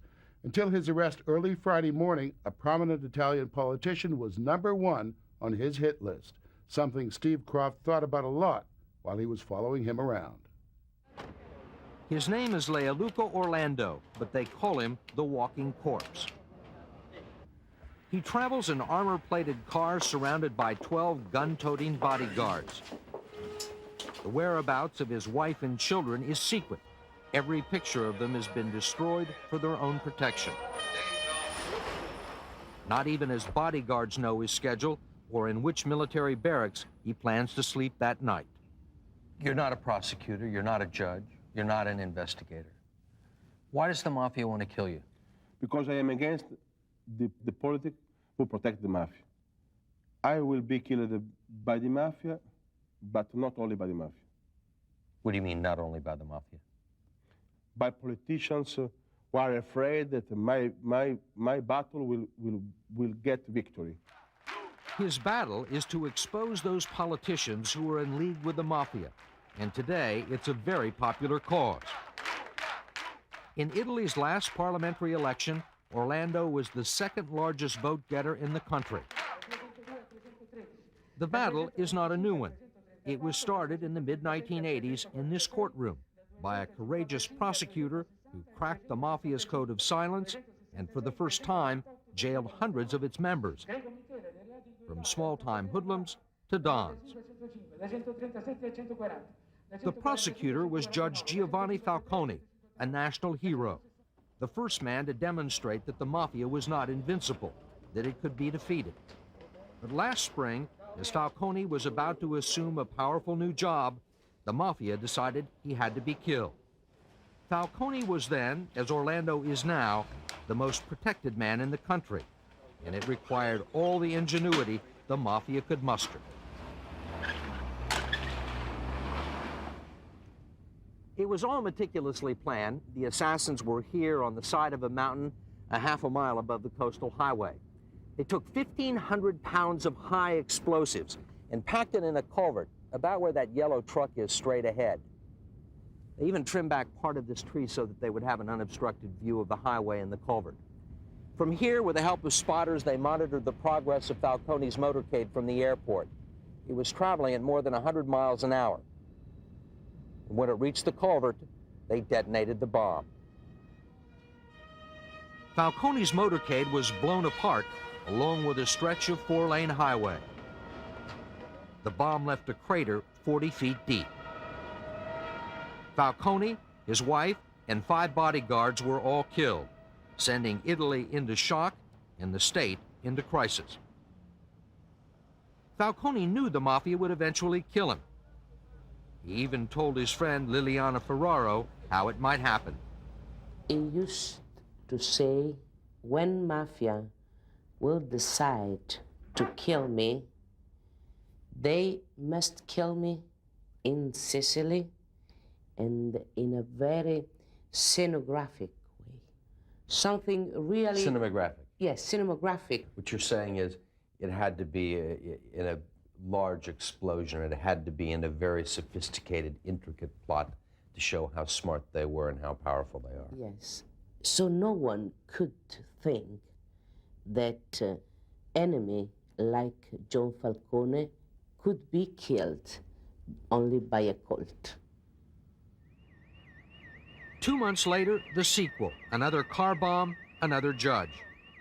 This time, Falcone's colleague, Paolo Borsellino, the man who was expected to pick up the torch. It was a death foretold. Just hours before Borsellino was killed, police had informed him that the dynamite that would be used to kill him had arrived in Sicily.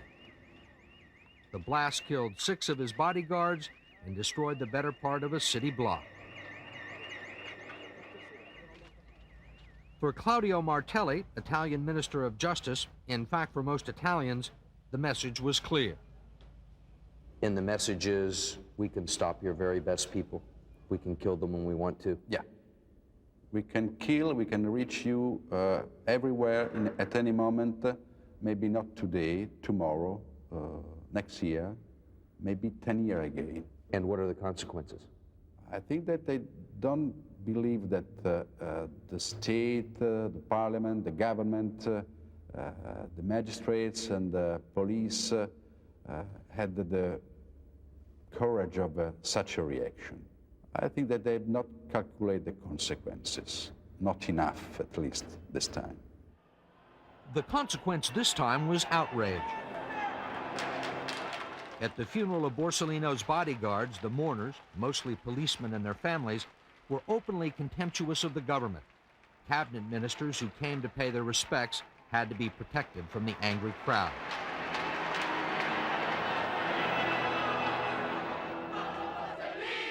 Demonstrators took to the streets demanding action, and after years of paying only lip service, the Italian government was finally forced to do something about the mafia, and it started in the heart of Palermo. For years, this was the home and business address of many of Italy's top mafia leaders, Palermo's Ucciardoni prison.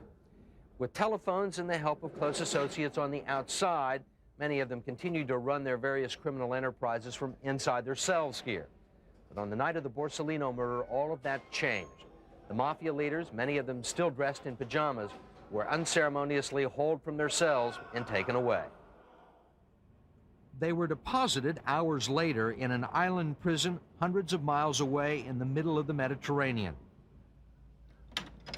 They're still there, deprived of contact with their relatives and associates. Next, the government dispatched 7,000 army troops to Sicily to help local police round up suspected mafioso and to impose Italian authority on an island long controlled by the mob. This early morning raid in the town of Gela is one of dozens that have taken place across the Sicilian countryside, with hundreds of suspects taken into custody. The Justice Ministry has issued emergency decrees setting up witness protection programs and allowing for the first time the police to conduct undercover sting operations. A special anti-mafia task force has been set up and modeled after the FBI. Why has it taken so long for the Italian government to go after the mafia? Well, according to people like Leoluca Orlando, it's because the mafia has always been protected by friends in very high places. How is possible to say that the mafia is only a criminal organization without relations with the state when the prime minister has relations with the bosses of a mafia? The Italian Prime Minister Orlando is talking about is six-time Prime Minister Giulio Andreotti, who served until just last year. You're saying that Giulio Andreotti is a mafia protector? Giulio Andreotti has protected a system of power, including even mafia bosses. When Orlando talks about high-level mafia contacts in the Andreotti government, he's talking about this man, Salvo Lima, one of Andreotti's closest advisors and the head of his Christian Democratic Party in Sicily. According to recent court documents and the testimony of mafia informers, Lima was the mob's emissary in Rome, its go-between with the Italian government. The man who made sure that mafia votes were rewarded with public contracts and special favors. Yet not even Lima, with all of his power and connections, could give the mafia what it wanted most. It wanted those mass convictions of the 1980s overturned. And when the final appeals were denied, Salvo Lima was murdered. Orlando says Lima's killing was a warning to politicians who promise more than they can deliver. Others, like Justice Minister Claudio Martelli, think Orlando has exaggerated the link between the mafia and politics. I believe that Orlando is a kind of demagogue. Anytime I hear someone who's explained that this is not mafia, this other thing, this political affair, don't trust him. This is mafia, exactly mafia. Nothing more. Always, nothing more is enough. Orlando's message may not have been popular with Italy's political establishment, some of whom denied the mafia even existed, but it did strike a chord with the people. Demonstrations against the mafia became a regular feature of Sicilian life. Once a month, women put out sheets to commemorate the deaths of Falcone and Borsellino. And the Catholic Church worked with children to cut off the next generation of mafia soldiers, persuading them to exchange toy guns for toy footballs.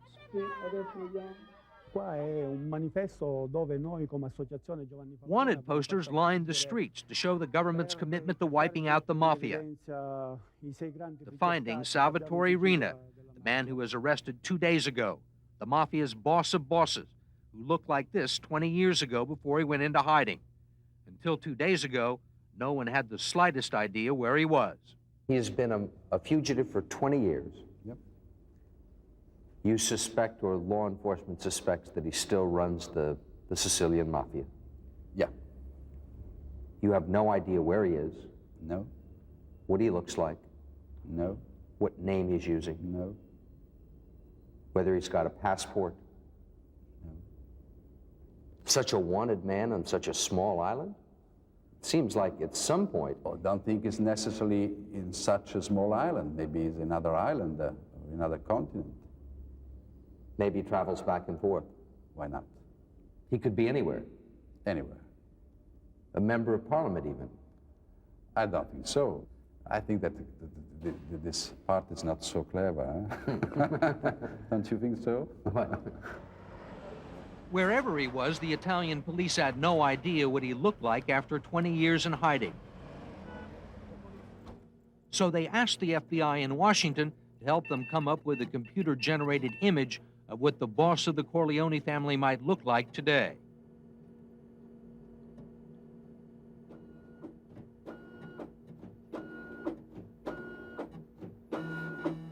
As you can see from the picture taken 2 days ago, the computer came close, but no cigar. Almost, but not quite. What the computer didn't know was that Rina had had extensive cosmetic surgery during his years in hiding and masterminding all those murders. In fact, authorities now believe they know where Salvatore Rina was on May 23rd, on a Palermo mountainside overlooking the coastal highway when Giovanni Falcone was killed. Do you think about the danger all the time? I don't. It is not possible to live thinking every moment that you will die. And if you get killed? It's my risk, my danger. Do you think it is possible to change something in the history of humanity, not risking?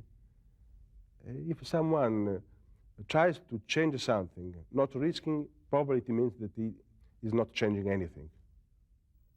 Will a new dawn now take over and replace Salvatore Rina as the boss of bosses of the Sicilian Mafia? Leoluca Orlando has no doubt about it. He still believes his life is in danger and still believes there are politicians in Italy who have a stake in protecting the underworld and an interest in eliminating him. Over the Christmas holidays, a mafia informant tipped the Italian police to a plot to kill Orlando with a car bomb.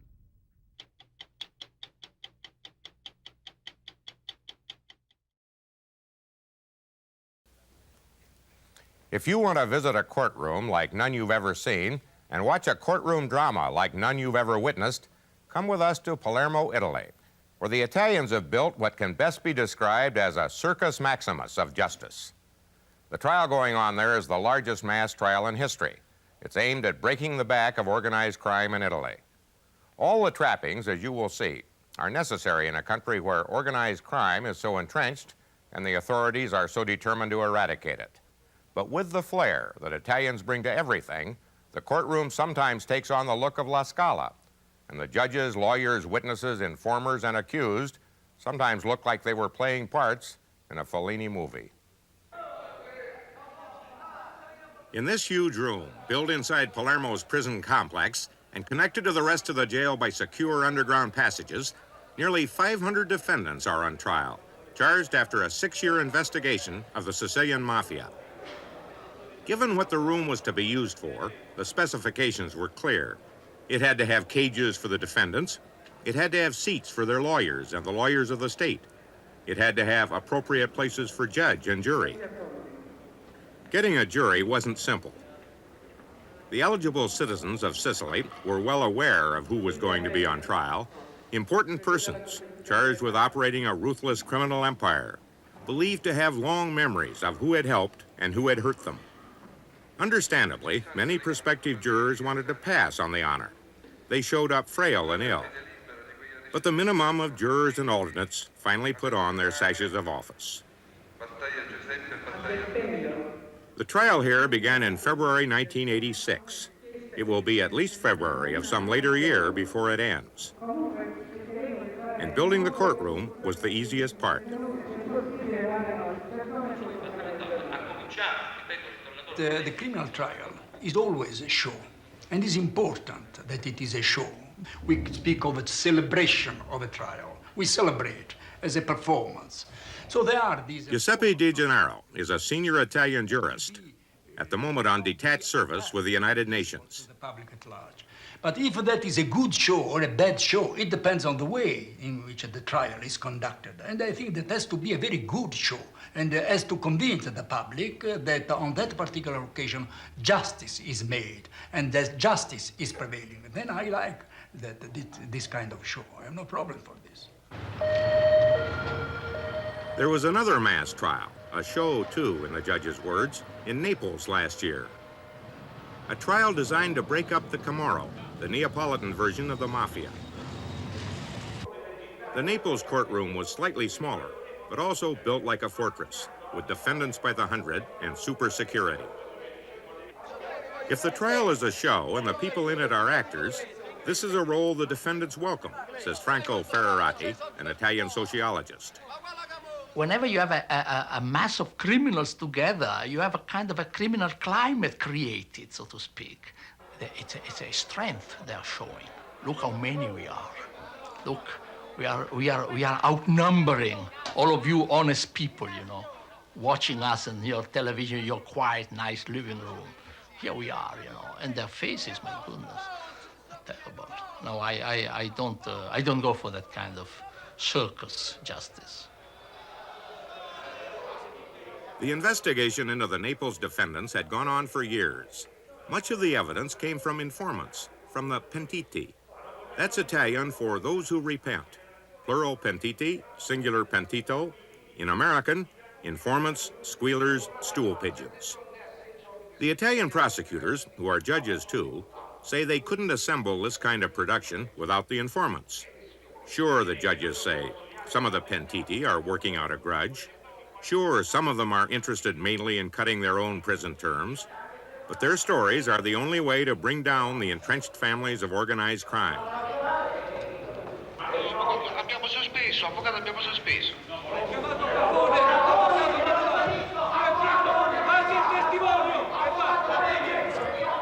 At one point or another, everyone gets involved.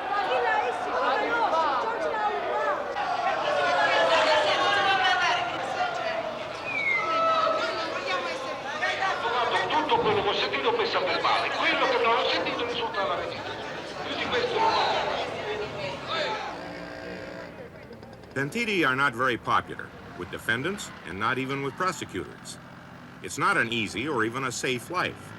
Take this pentito, Carlo Baccio, who says it's no bed of roses being a squealer. It's very difficult to become a pentito. It was being the most difficult decision in my life. I have some big problem of personal security. I have big problem to find one job. I am always looking for a new house because I don't remain in the same place, in the same city for more than 3-4 months. Some years ago, the police looking for me, and now the Red Brigades are looking for me. And for me, the life, it's remained completely the same. If you had been at the Naples trial, watching defendants and pentiti, and if you had ever watched Italian television, you would have recognized this man, Anzo Tortora, host of Italy's most popular talk show. Was he there to observe or report? No, he was on trial, fingered by a pentito, charged with possessing drugs and being a member of a criminal gang. It was sort of like putting Phil Donahue on trial. I was found guilty, sentenced after a farcical trial to 10 years imprisonment plus a 50 million lire fine. So Anzo Tortora went to Regina Coeli prison. Regina Coeli, Queen of Heaven prison, is Rome's oldest. Before trial, he had originally been in jail here. It had taken 10 days then for Tortora even to learn the charges against him. 10 days is not bad. Italian law says the authorities can hold you up to 6 years while they decide what crimes to charge you with. Today, Tortora is out of Regina Coeli, serving his sentence in house arrest. He doesn't know how much more time. He's awaiting an appeal trial. We called on him in his apartment in Milan. Io sono un cittadino molto... I am a very well-known citizen, and I decided to think, how can this kind of a thing happen in Italy? All it needs is a pentito's word, the word of a criminal who picks your name, mentions your name. You get arrested with no evidence, no search for evidence. You get thrown to jail like the lowest crook. That's the kind of justice we have in Italy. It's a country of spies and counter spies. We have it written up in our tradition. Plus the fact that this is a country in which lying is not considered a very serious offense. We never understood why President Nixon was being punished because he had lied. Everybody lies. Lying actually is considered a fine art, you know? Only if you don't have imagination you tell the truth all the time. The nerve center of Italian justice, as of so many things Italian, is here in Rome. And it is here you get the first feeling of the bureaucracy and complexity that make American justice seem straightforward and simple. For instance, Italian judges. Judging in Italy is the opposite of what it is in America. In Italy, the profession is low-paying and high risk. Take Judge Fernando Impazamato. He lives his daily life, official and personal, in armor-plated cars, accompanied by guards with drawn guns. There's reason. He has investigated some of Italy's most sensitive cases: the assassination attempt on the Pope, organized crime, left-wing terrorism. He's had death threats, and 20 Italian judges have been murdered in recent years. And Judge Impazamato's own brother was killed by the mafia. The ponderous framework of Italian justice begins here in one of the lowest courts, and the difficulty of getting anything done is complicated by antique mechanics. Maurizio Lupoi, a successful private attorney, says that's a major handicap. We do not have the technical help that you have in your system. For instance, what a witness says is put down not in shorthand, but in longhand by a clerk, under dictation by the judge. That slows the trial very much, of course. The very system of the interrogation, since we do not have an adversary system, is led by the judge, by the court, not by the attorneys. They have to put the question to the judge. The judge decides whether the question is admissible, and if so, he questions the witness or the accused, again using his own words, not those that the attorney had used. That again slows the trial very much. These young criminals were sentenced for possessing and selling hard drugs. They'll spend about 5 years behind bars. Assuming you eventually get out of Queen of Heaven prison and get a trial and a verdict and a sentence, your judge has several choices.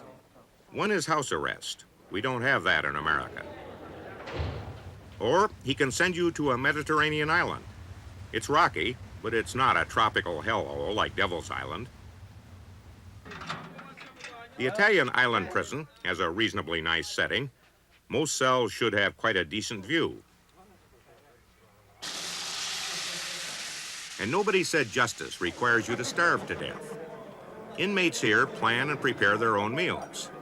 Nobody proposes an ultimate Italian punishment, silence. There's no solitary confinement at mealtime.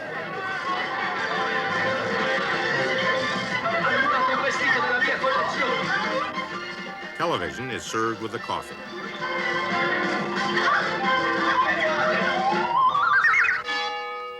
A third choice, the judge can banish you.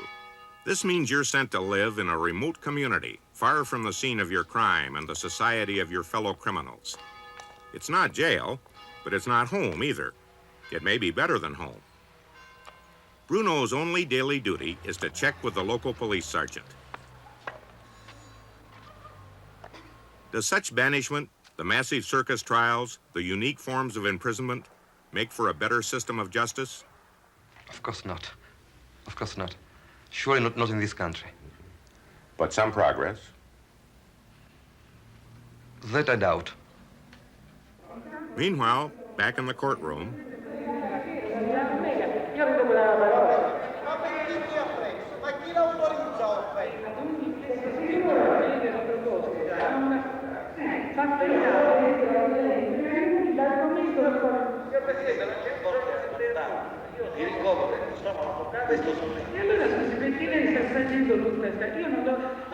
the Italians invented opera, and nothing has ever come close to opera for theatrical emotion. Dominating, almost numbing. They may have done the same thing with justice. What other nation would try to match this business? But has it solved anything? Is the mafia dead? Is organized crime crippled? Probably not. You see, in the US, the mafia is purely a criminal organization. Here it is not. It's much more than that. It is a way of life to which the people in the South have been accustomed for centuries. You do not change a way of life by law or through the judges.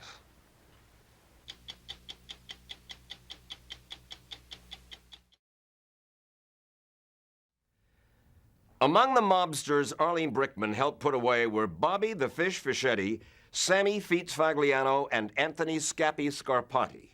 Policewoman Arlene Brickman? No, mob girl Arlene Brickman. Mob girl is what they call a woman who hangs around the mob, but this mob girl was no mere hanger-on. Just ask the FBI. Better yet, ask Ed Bradley. You were in the numbers business? Yes. Sports betting?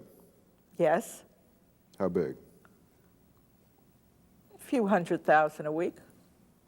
You ever loan shark? Once in a while. Drugs? Yes, I did. What did you sell? Coke, pot, maybe once in a while an eighth of heroin. And the mob was involved in that? That's correct. How did you do it? They liked me. I mean, they thought I had money.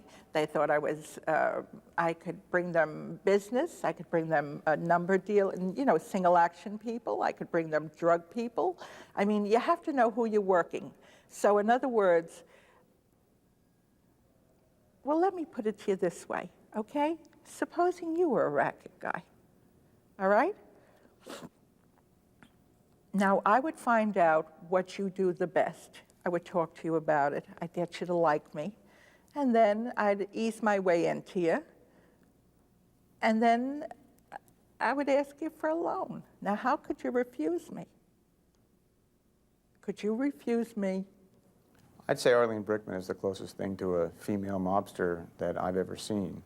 Aaron Marcoux was the assistant U.S. attorney who prosecuted the leadership of the Colombo family. I'm not aware of another woman who has been permitted to engage in partnership with a mobster in an illegal business. Oliver Halley was the FBI agent who handled Arlene during part of the time when she turned on the mob. Was it unusual for a woman to be in business with the mob? I would say it was highly unusual, particularly in her case, because not only was she a woman, but she's also Jewish. And with those two things, she still managed to become incredibly close to any number of organized crime figures, not just the Colombo family, but any number of organized crime figures over a lifetime. Why did you want to be a mobster? Because it was interesting. It was like a high. Some people smoke and some people do other things. To me, that was a high. But, I mean, that's not the only interesting thing you could have done with your life. Well, you were smart, you were attractive, you had good street smarts. You could have chosen what you wanted to do. Well, let me put it to you this way, Ed. Some people are Marjorie Morningstar, and some people are Sadie Thompson. That's just what I wanted to be. Even more than Sadie Thompson, the person Arlene most wanted to be was Virginia Hill. Hill was Bugsy Siegel's girlfriend and the most infamous mob girl of the time. In the 1950s, most Americans watched the Kefauver hearings on television to see Virginia Hill testify. Did you ever get any money from Meyer Lansky? I never got money from any of those fellas. None of those None of those fellas. I love Virginia Hill. I thought she was the most unbelievable woman alive. I thought she knew how to dress. She knew how to control men. She knew how to infiltrate everything. I mean, she was in control of the mob fellas, and I thought she was unbelievable. She knew exactly what she was doing. She came out a winner. She didn't die a winner, but she came out a winner.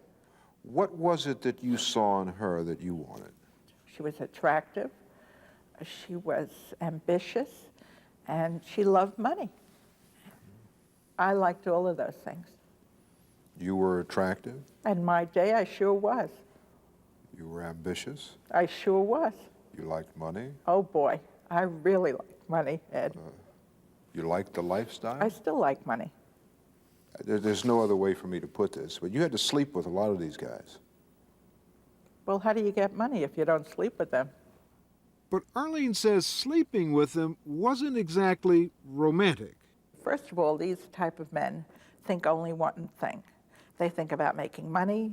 They think about what they're going to do the next day. They think about who's going to get killed, who isn't going to get killed. And so when you go to bed with a wise guy, what you're doing is you're going in and you're going out, and then you're listening to what they got to say the whole rest of the evening. Wise guys aren't the best sex, they're not performers. And there was another problem. You got the Jesus Christ is facing you, the saint is next to you, and they got a shotgun over here, or maybe they got a gun in the bed. I mean, listen, let me explain you something, Ed. It's very hard to have sex or do anything while Jesus Christ is watching you, you know? So, I mean, what could I say? I turned it around. She claims to have slept with countless mobsters, including Joe Colombo himself. You have any reason to doubt those stories that she tells? None whatsoever. When did you first think that this was the kind of life that you wanted to lead? I grew up with the mob. I grew up on Madison Street, Monroe Street, and where do all these fellows originate from? But from the Lower East Side. And my father always dealt with he was in the automobile business. He would drive, racket guys up to the mountains. Then he went into the Rolls-Royce business. And while he was in all this, he was doing a little hoochie-coochie with other people. Hoochie-coochie? Well, I call it hoochie-coochie because it's extracurriculum. Like doing favors for people that he were connected. Well, what kind of favors? Like the story, with when Meyer Lansky needed the money taken to Florida. How much? Well, it was close to $500,000. Close to $500,000? Right. All cash. And where did that money go? It went down to Florida. In one of your father's cars? In one of the limos. Apparently, this kind of life ran in the family. My grandmother was in the undertaking business, and she had a bookmaking concession downstairs underneath her parlor, her undertaking parlor. And you were betting downstairs and burying them upstairs. They used to hide the money in the caskets. I mean, they would bring the money from the day's take, and they would put it in a casket. And that's where the money stayed. But now that world with your grandmother, the people who came there, and your father, the people who came there, they were Jewish gangsters. Yes. Why didn't you stay in that world? Well, Italian racket guys, excuse me, that's how I call them, Italian wise guys are much more interesting than Jewish wise guys. They dress better, they look better, and they give you more money. You trusted them? Yes, I did. I really did. Did you ever live to regret that trust? Yes, I did. I had a very bad experience with them. And I really thought I was part of the mob. I was carrying different things for different men that I was going with. And I really thought that I was part of the mob. I was accepted. And I just had a very bad experience, and I felt that they turned on me. When she was 24, Arlene was lured to the basement of a bar by a man she'd refused to date. He must have weighed about 300 pounds, and he really did a job on me. And then when I was screaming and everything, and nobody, you know, he actually raped me. And when I was screaming and helped me, and nobody came, and finally I saw 3 fellas coming down, and they did the same job. And not only did they do a job on me, they beat me up terribly. So Arlene says she told some of her big-time mobster friends what had happened to her. I had a lot of mob guys that I really thought cared about me, cared about the way I felt, and I really thought that they would do something for me. But I was just a Jew. And they did nothing. That's it, nothing. What lesson did you learn from that? I just learned in the back of my mind that someday I was going to get even with them. But it was years later before she got the chance. It came when a loan shark threatened her daughter. I couldn't pay them, and here they were knocking at my door, and they were going to rape my daughter. And when I heard that, I said to myself in my own mind, screw you, I'm going to get back at all of you one day. And I did, in my own little way. Or you took them down. Oh, yes, I did. Since 1976, Arlene Brickman has given information about the mafia to more than 22 law enforcement agencies and been paid for some of it. Some of the agencies, the FBI in particular, tape-recorded her in action. I had no problems with the FBI. They even got me a little bag to carry. I put my little wires in there, the microphone would be sticking out, and I'd go about my business like Little Red Riding Hood. This Little Red Riding Hood brought down a captain and a number of associates in the Colombo family. According to federal prosecutor Aaron Marcoux, that captain was a potential successor to Carmine the Snake Persico. Had it not been for Arlene's work and the recordings she made and her testimony at trial, Anthony Scarpati would not have been convicted and would still be at large today. The FBI works with informants all the time. All the time. What makes her stand out? Why is she unique? In my personal experience, Ed, I have never worked with any informant who had, to use that Jewish word, the chutzpah, to ask the questions that she would ask. Probably the most classic question in that whole investigation was the one where she asked Manzo about who the boss was in the family and who were the other bosses. And Manzo told her, and it was on tape. You think you could be killed? Yeah. Then why would you write a book? Because I thought I was going to get killed. And so I wrote a book thinking that if anything happens to me, all this money would go to my child. Nothing happened to Arlene, but her daughter is no longer alive. While Arlene was selling cocaine and heroin, her daughter Leslie was an intravenous drug user. She contracted AIDS, and before author Teresa Carpenter finished writing the book, Leslie died. You have a lot of regrets about your daughter, don't you? Yes, I do. You blame yourself? Yes, I do. I blame myself. I blame myself for not being a better mother. You know, there's an old saying, the sins of the parents fall upon the children. And I think for all the bad things that I did, excuse me, I didn't mean to do this, but that's why I think my daughter suffered so much. Arlene now lives in an undisclosed location with her dog Lucky and is about to move again. Do you think that she is in any danger now? Yes, I do. I think she'll be in danger until the last day of her life, which I hope will be a natural death. I think that all these fellas that I did a job on, some of them are dead, some of them are rotting in jail, and they're saying they're probably even watching me tonight. And maybe they'll have a little forgiveness in their heart. Maybe they won't. Well, then, what could I do?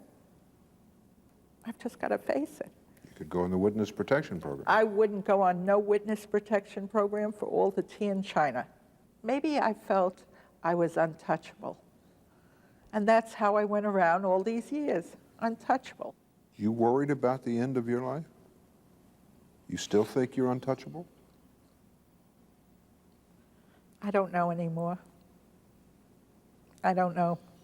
The only thing I could hope for, Ed, is that it's fast. That's all.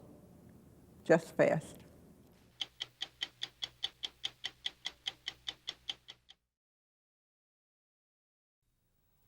There are few men alive today with the underworld credentials of John Martirano, and even fewer who are out of prison and walking the streets.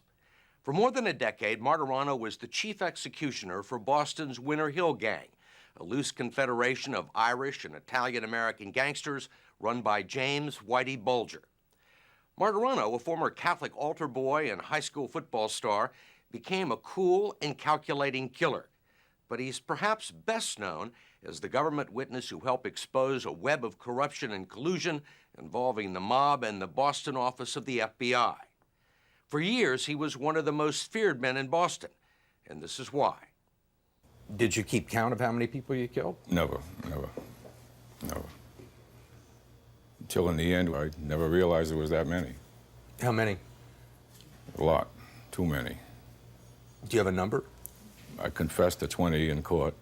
Sure you remembered them all? I hope so. Martirano had to remember them all. It was part of a deal he cut with the federal government that put him back on the streets of Boston after only 12 years in prison, a little more than 7 months served for each of the 20 people he killed, many of them fellow gangsters, and many of them at close range after looking into their eyes. Did you always kill people by shooting them? I think I stabbed one guy. But you like guns? Well, it's the easiest way, I think. Did you get any satisfaction out of the fact that people were afraid of you? No. But everybody likes to be respected for one thing or another. His manner is unemotional and detached, and he speaks with the brevity of a professional witness, which he has become. His testimony helped wipe out one of the largest criminal enterprises in New England, for which he served as chief executioner. But Martirano is no psychopath, and he doesn't much like the word hitman. The hitman is, that sounds to me like somebody's getting paid a paid contract. I mean, you could never pay me to kill anybody. A lot of people would say you're a serial killer. I might be a vigilante, but not a serial killer. Serial killers, you have to stop them, they'll never stop. And they enjoy it. I never enjoyed it. I don't enjoy risking my life, but if the cause was right, I would. So you felt like you were doing the right thing? I always felt like I was doing the right thing. Even if it was wrong, I always tried to do the right thing. If you believe John Martirano, and the Justice Department does, he killed out of a sense of loyalty and duty. He sees himself as a stand-up guy, a man of his word, which is why he decided to talk to us. It goes back 50 years when Martirano was a star running back on the Mount St. Charles Academy football team in Rhode Island. One of his blockers was our late colleague, 60 Minutes correspondent Ed Bradley. That's you? Yeah, that's me. That's it. That's me. And that's Ed? That's Ed. That's Big Ed. That's what I call him, Big Ed. He promised Bradley he would sit down with him and tell his story, but Ed died unexpectedly before Martirano got out of prison.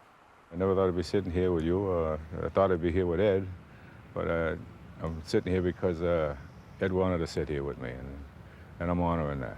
I know one of the questions that Ed wanted to ask you, and it's sort of the way that Ed asked those questions. He wanted, I think he wanted to be sitting here and say, "What happened, Johnny?" Why was it, you think, that you went in different directions? Well, I think it was mainly the influence of my father and his principles and his values that he pushed on to me. His father owned an after-hours club called Luigi's in a rough Boston neighborhood known as the Combat Zone. It was a hangout for hoodlums who would become Martirano's role models, and many of them shared his father's simple Sicilian values. He was the oldest son, and he taught me, you're the oldest son, and this is your heritage. You got to take care of your family and be a man. I don't care what else you are, you got to be a man. It was a code he lived by and killed for. The first time, it was an ex-con named Robert Palladino, who he thought was going to implicate his brother Jimmy in a murder. Palladino was found under an expressway with a bullet in his head. You didn't see anything wrong with it? No, I saved my brother's life. Somebody got hurt. That had to be. It felt like a duty. An obligation. Was the next time easier? Well, it's sort of like a lawyer trying his first case. It's difficult, but the next case is easier. Then it gets easier, I guess, as you go, because it's, you know, doing this is harder than that. Why? Because it's hard for me to do. I never did it before. By the 1970s, his circle of friends and family had expanded to include the Winter Hill Gang, led by the notorious Irish mob boss James Whitey Bulger and Stevie the Rifleman Flemmi. Martirano was their partner in a business that included gambling, loan sharking, extortion, and murder. Martirano's specialty was conflict resolution. We had a lot of problems with people, and you know, you just kill them before they kill you. Just kill or get killed at times. I mean, on one occasion, you walked into a crowded bar and shot somebody in broad daylight. Correct. With the policeman across the street. Correct. That's pretty confident. Well, I felt confident. You know, you put a disguise on, and you know, and you just to get to feel invisible. Do you remember what the disguise was? Yeah, had a yellow hard hat, a white meat cutter's coat, full length, and a beard and mustache and sunglasses. What'd you do afterwards? I went home and changed, back to work. They operated out of this old body shop, long since abandoned, but Whitey Bulger's chair is still there. These are the rooms you don't want to go in. And so is his old office. I think that's the trap door for the cellar. Used to leave that open all the time, just intimidate people, try to get the truth out of them. Oh, yeah? People would look down there and just wonder. Anybody go down there and never come up? I think so, yeah. That's a nice little touch. By 1978, Martirano had already killed 18 people. And facing an indictment for fixing horse races, he fled to Florida, where he was living a quiet life under the name Richard O'Coin. He was only there a few years when Bulger and Flemmi called, asking him to carry out a murder that made headlines across the country: the assassination of a wealthy corporate executive in the parking lot of the exclusive Southern Hills Country Club in Tulsa. The victim was Roger Wheeler, the CEO of Telex Corporation and owner of World Highlight, a profitable sports betting business that Bulger was trying to muscle in on. Martirano says the logistical information to carry out the hit was provided by a former Boston FBI agent named Paul Rico. How did you manage to get into the Southern Hills Country Club to kill Mr. Wheeler? There was no gates. We could drive in. Waited for him to finish playing golf. I had an update when he was going to his tea time. You knew what he looked like? I had his description from Rico. How many times did you shoot him? Once. Did you shoot him between the eyes? Yeah, around there. Martirano says it wasn't the first or the last time he would get useful information from an FBI man. One of its top organized crime investigators in Boston, a corrupt agent named John Conley, helped them out for years. Martirano says it was Conley who told them that an associate of theirs named John Callahan was about to rat them out on the Wheeler murder. Callahan would become Martirano's 20th and final victim. Do you think that John Conley knew that you were going to kill Callahan? Sure. He said it. He said, we're all going to go to jail the rest of our life if this guy doesn't get killed. And this is an FBI agent telling you this? This is an FBI agent telling it to Whitey, telling me. Martirano has already told this story under oath and is expected to tell it again to a jury in Florida this spring when Conley goes on trial for complicity in that murder. The former FBI agent is already serving a 10-year sentence for obstructing justice. In the end, it was a Massachusetts State Police investigation that began to unravel the Winter Hill Gang. In 1995, Martirano, Flemmi, and Whitey Bulger were all indicted for racketeering. Bulger, who was tipped off by Conley about his impending arrest, went underground and is still a fugitive. And in a Boston courtroom, Martirano was about to learn something that would change his life forever. Oh, worst day of my life. He knew that Bulger and Flemmi had been getting information from the FBI, but he didn't know they had also been providing it. For decades, his partners were top-level FBI informants, snitching on the Italian mafia and on Martirano and other gang members. They had violated his code of loyalty, especially Whitey Bulger. I'll go along with a lot of things, but no Judas, no informant. I never informed or ratted on nobody. And if I could have killed him, I'd have killed him, but he wasn't there. And that's what I think he deserves. Martirano decided to strike back the only way he could, using words as his weapon. I gave him back what he gave everybody else. You became an informer? No, I became a government witness, not an informant or a rat. I became a government witness. What's the difference? One's got the courage to stand on the stand, the other one's doing it behind your back and dropping dimes. And how can I be ratting on a guy who's the rat for 30 years? I'm trying to stop him from ratting anymore. Bulger, who is still on the FBI's most wanted list, is now facing 19 murder charges as a result largely of Martirano's testimony, and Flemmi is in prison for life. Martirano's cooperation helped solve nearly 40 murders, including the 20 he confessed to, and it helped uncover secret mob graves, all in return for a sentence of just 14 years. In some ways, you got away with murder. In some ways, he did get away with murder. Donald Stern was the U.S. attorney who eventually signed off on the agreement. The only thing worse than this deal was not doing this deal. Because if we didn't do this deal, no one would receive any punishment for these murders. Corrupt law enforcement arrangements would not have been uncovered and prosecuted. And the cancer in law enforcement that existed in Boston for a number of years would have remained there. So you're saying it changed the landscape of organized crime in Boston? It did. Family and friends. Family and friends. When Martirano was released from prison last spring, he decided to return to Boston. He says he feels safe here now. Most of his enemies are dead, in prison, or on the lam. In some cases, regret can take over a person's life. I don't get the sense that that's the case with you. Well, maybe that's just not my temperament or my personality. Maybe it is, but you can't see it. Or maybe I can't express it the way you want it, but I have my regrets. You seem cold. I mean, you killed 20 people, and that's all you can say about it? I wish it wasn't that way. I mean, I wish there was none. You know, it can't change the past.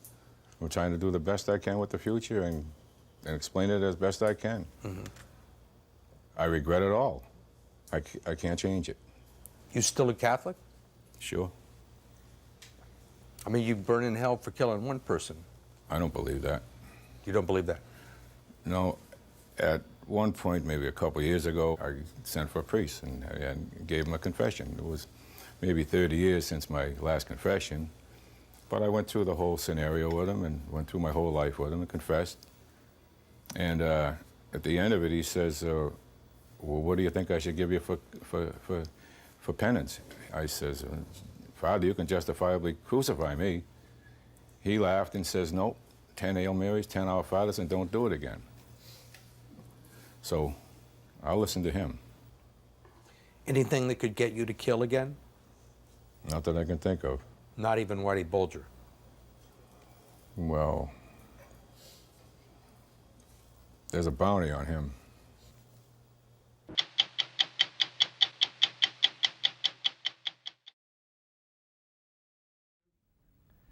There's a new U.S. courthouse going up in New York City's Foley Square, the biggest, most expensive courthouse ever built by the U.S. government.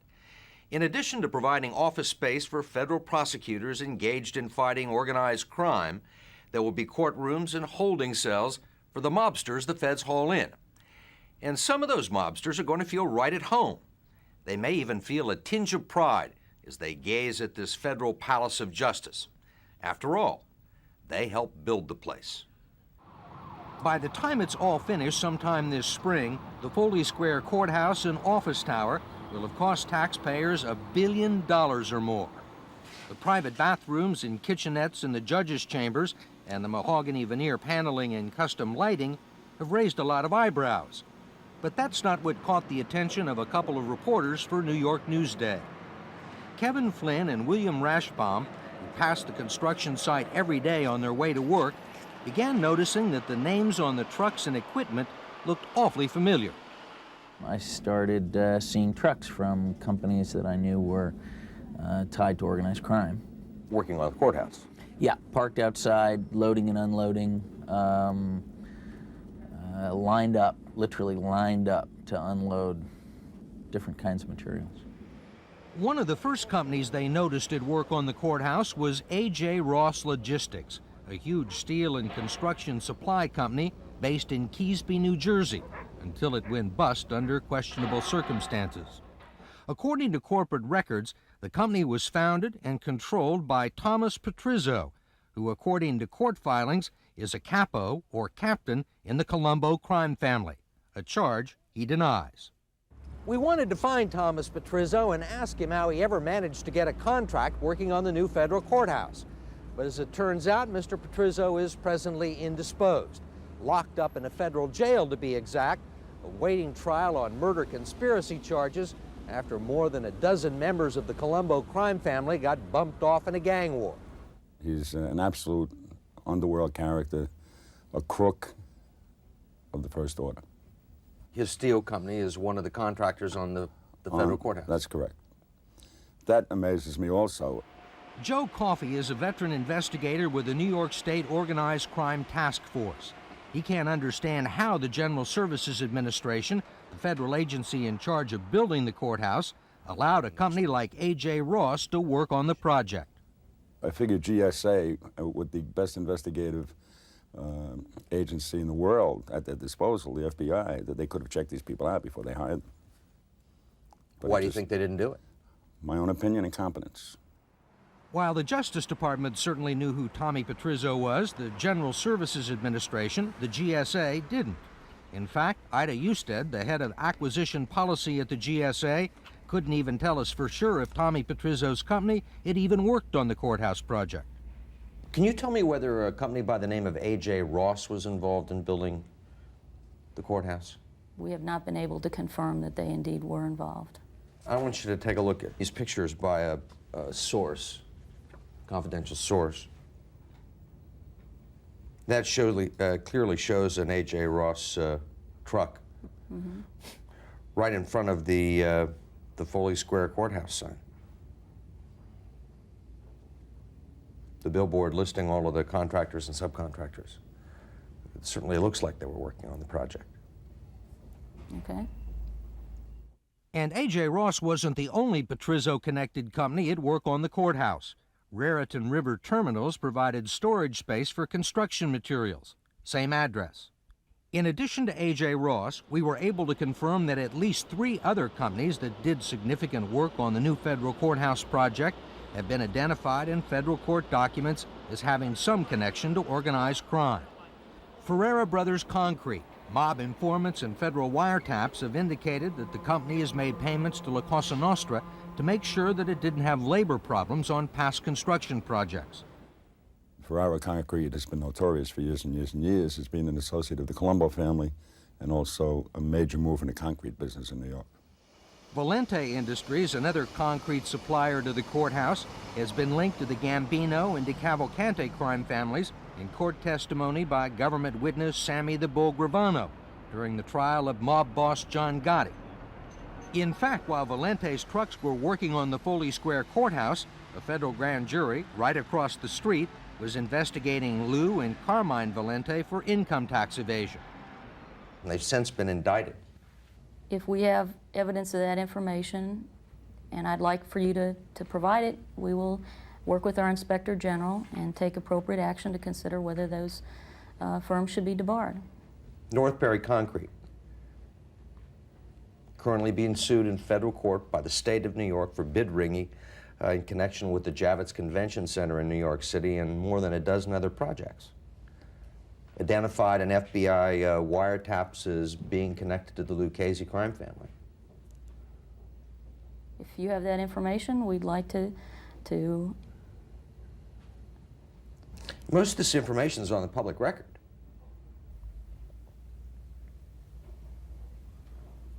I mean, we found it in court testimony.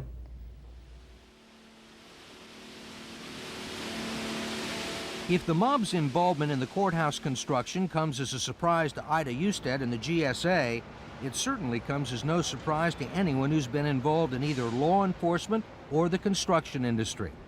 In fact, when we began reporting this story last spring, the most prominent graffiti left behind by the building trade said, "Free Gotti." It's a relationship that's existed for years. In some cases, the mobsters own the companies outright. In others, they simply extort bribes from contractors in exchange for allowing them to do business or for ensuring labor peace with mob-controlled unions. Former prosecutor Mike Cherkasky specialized in mob construction cases with the Manhattan District Attorney's Office. How much organized crime influence is there in the construction business in New York City today? Well, I had a witness named Vinny the Fish Cafaro, and talked to him before he testified against John Gotti, and he said, "Mike, you just don't understand. In the morning, we deliver your papers. The food that you eat is sold from the stores that we control. The place that you sleep is the stuff we constructed. When you die, we bury you, and we bury you in clothes that we manufactured." And it is an exaggeration. But if you look at the construction industry in New York, we've had prosecutions of the plumbers, we've had prosecutions of the painters, we've had prosecutors of drywall industry, we've had prosecutors of the cement industry. It goes on. And in the case of the new federal courthouse, it must have gone on right under the noses of the government's top mob busters. Where do the federal government's experts on organized crime work in New York City? The FBI. Which is where? Right across the street from the Foley Square Courthouse.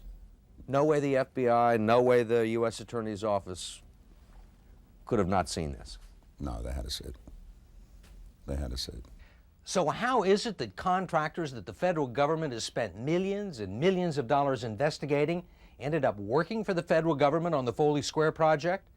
Well, the federal government says it didn't hire them. The GSA says it hired 2 developers and told them, build us a building. And those developers went out and hired general contractors who hired subcontractors who hired subcontractors of their own, all with no questions asked by the GSA. We don't get into tracking to that level of detail down through the hundreds of subcontractors, who's being paid, what, and when, and how much. The federal government doesn't know how much it paid for concrete in the courthouse? Who got that money? We know what we paid the contractor we engaged to build the building and what it cost to build that building. You don't know who he went out and hired and paid? No, and when we buy a computer, we don't know who provided the guts of the computer in infinite detail down to the minor components of a computer. Ida Usted says the cost of tracking subcontractors is just too high. What you end up having to do is balancing, increasing the cost of every federal contract by 10, 15, 20% versus the possibility that in a few instances out of hundreds of thousands of contracts, some minor piece of the pie ends up with someone that you would prefer did not benefit. You're not telling me it's some minor piece of the pie. You're telling me that you don't know how big of a piece of the pie it is. That's right. It's not only possible that construction companies connected to the mob could end up working on a federal courthouse. In fact, it seems to have happened in this case. It appears that that may have been the case. Lawyers for those companies stress their clients have never been convicted of any crimes. And Ida Usted points out that just because a company has been identified as having organized crime connections doesn't mean it's guilty of anything. The GSA maintains a list of companies barred from doing business with the government. None of the companies we looked at appears on it. But 2 veterans of the crime wars, former federal prosecutors Greg O'Connell and Charles Rose, citing the mob's long history in New York construction, think the GSA must be doing something wrong and should at least be aware of whom it's doing business with. One of the ways that we've been able to go back and identify these companies as having connections to the mob is because of testimony that came out in federal trials, in courtroom proceedings. Pretty easy, isn't it? One arm of the federal government saying these are bad people, prosecuting them for organized crime, prosecuting them for things like murder. And on the other hand, you got another arm of the federal government that's handing out millions and millions of dollars in contracts. Not just prosecuting them for murder, but prosecuting them for rigging contracts in the construction industry or controlling the concrete industry. So it didn't take a lot, it wouldn't take a lot of work to identify certain of these companies that are involved because they're very prominent in the proof, they're prominent in the press attention to the cases, and it's simply a matter of coordinating that information. In fact, there is one government agency in New York City that's been doing it for years. Toby Thatcher runs the investigative arm of the New York City School Construction Authority, an organization that spent more than $4 billion in the last 5 years on public construction. And he says it's been able to keep the mob out. And it's possible. Absolutely possible. Before any company can bid on a school construction job, it has to fill out a pre-qualification form. The School Construction Authority extends its scrutiny all the way down the contracting line to anyone with a contract for $500,000 or more. Sometimes, Thatcher says, just asking questions on a form is enough to scare the bad guys out of the bidding. And that questionnaire would show exactly who was in control of that company and who was bankrolling that company. It would also show the backgrounds of those individuals. And if it turns out the company lies, it doesn't get paid. Why doesn't the federal government have a screening program like yours? I think for an awfully long time, the federal government, and indeed society in general, has viewed the war on organized crime as being a law enforcement problem. The fallacy in that approach is that you don't win a war simply by locking up the generals. You've got to take out the armies. And in this case, the construction companies are the mob's armies. One of the companies that Toby Thatcher decided he didn't want building schools for New York City is the Julius A. Nasso and Associates Concrete Corporation, which he says has financial support from individuals with historic ties to organized crime. But the company still has plenty of business. We found them hard at work in Brooklyn on a $25 million contract. And what were they building? A new jail for the Federal Bureau of Prisons. Representatives we spoke with from Julius A. Nasso and Associates, Northbury, Ferrara, and A.J. Ross, deny any ties to organized crime and stress that they've never been convicted of a crime. Valente Industries didn't return our calls.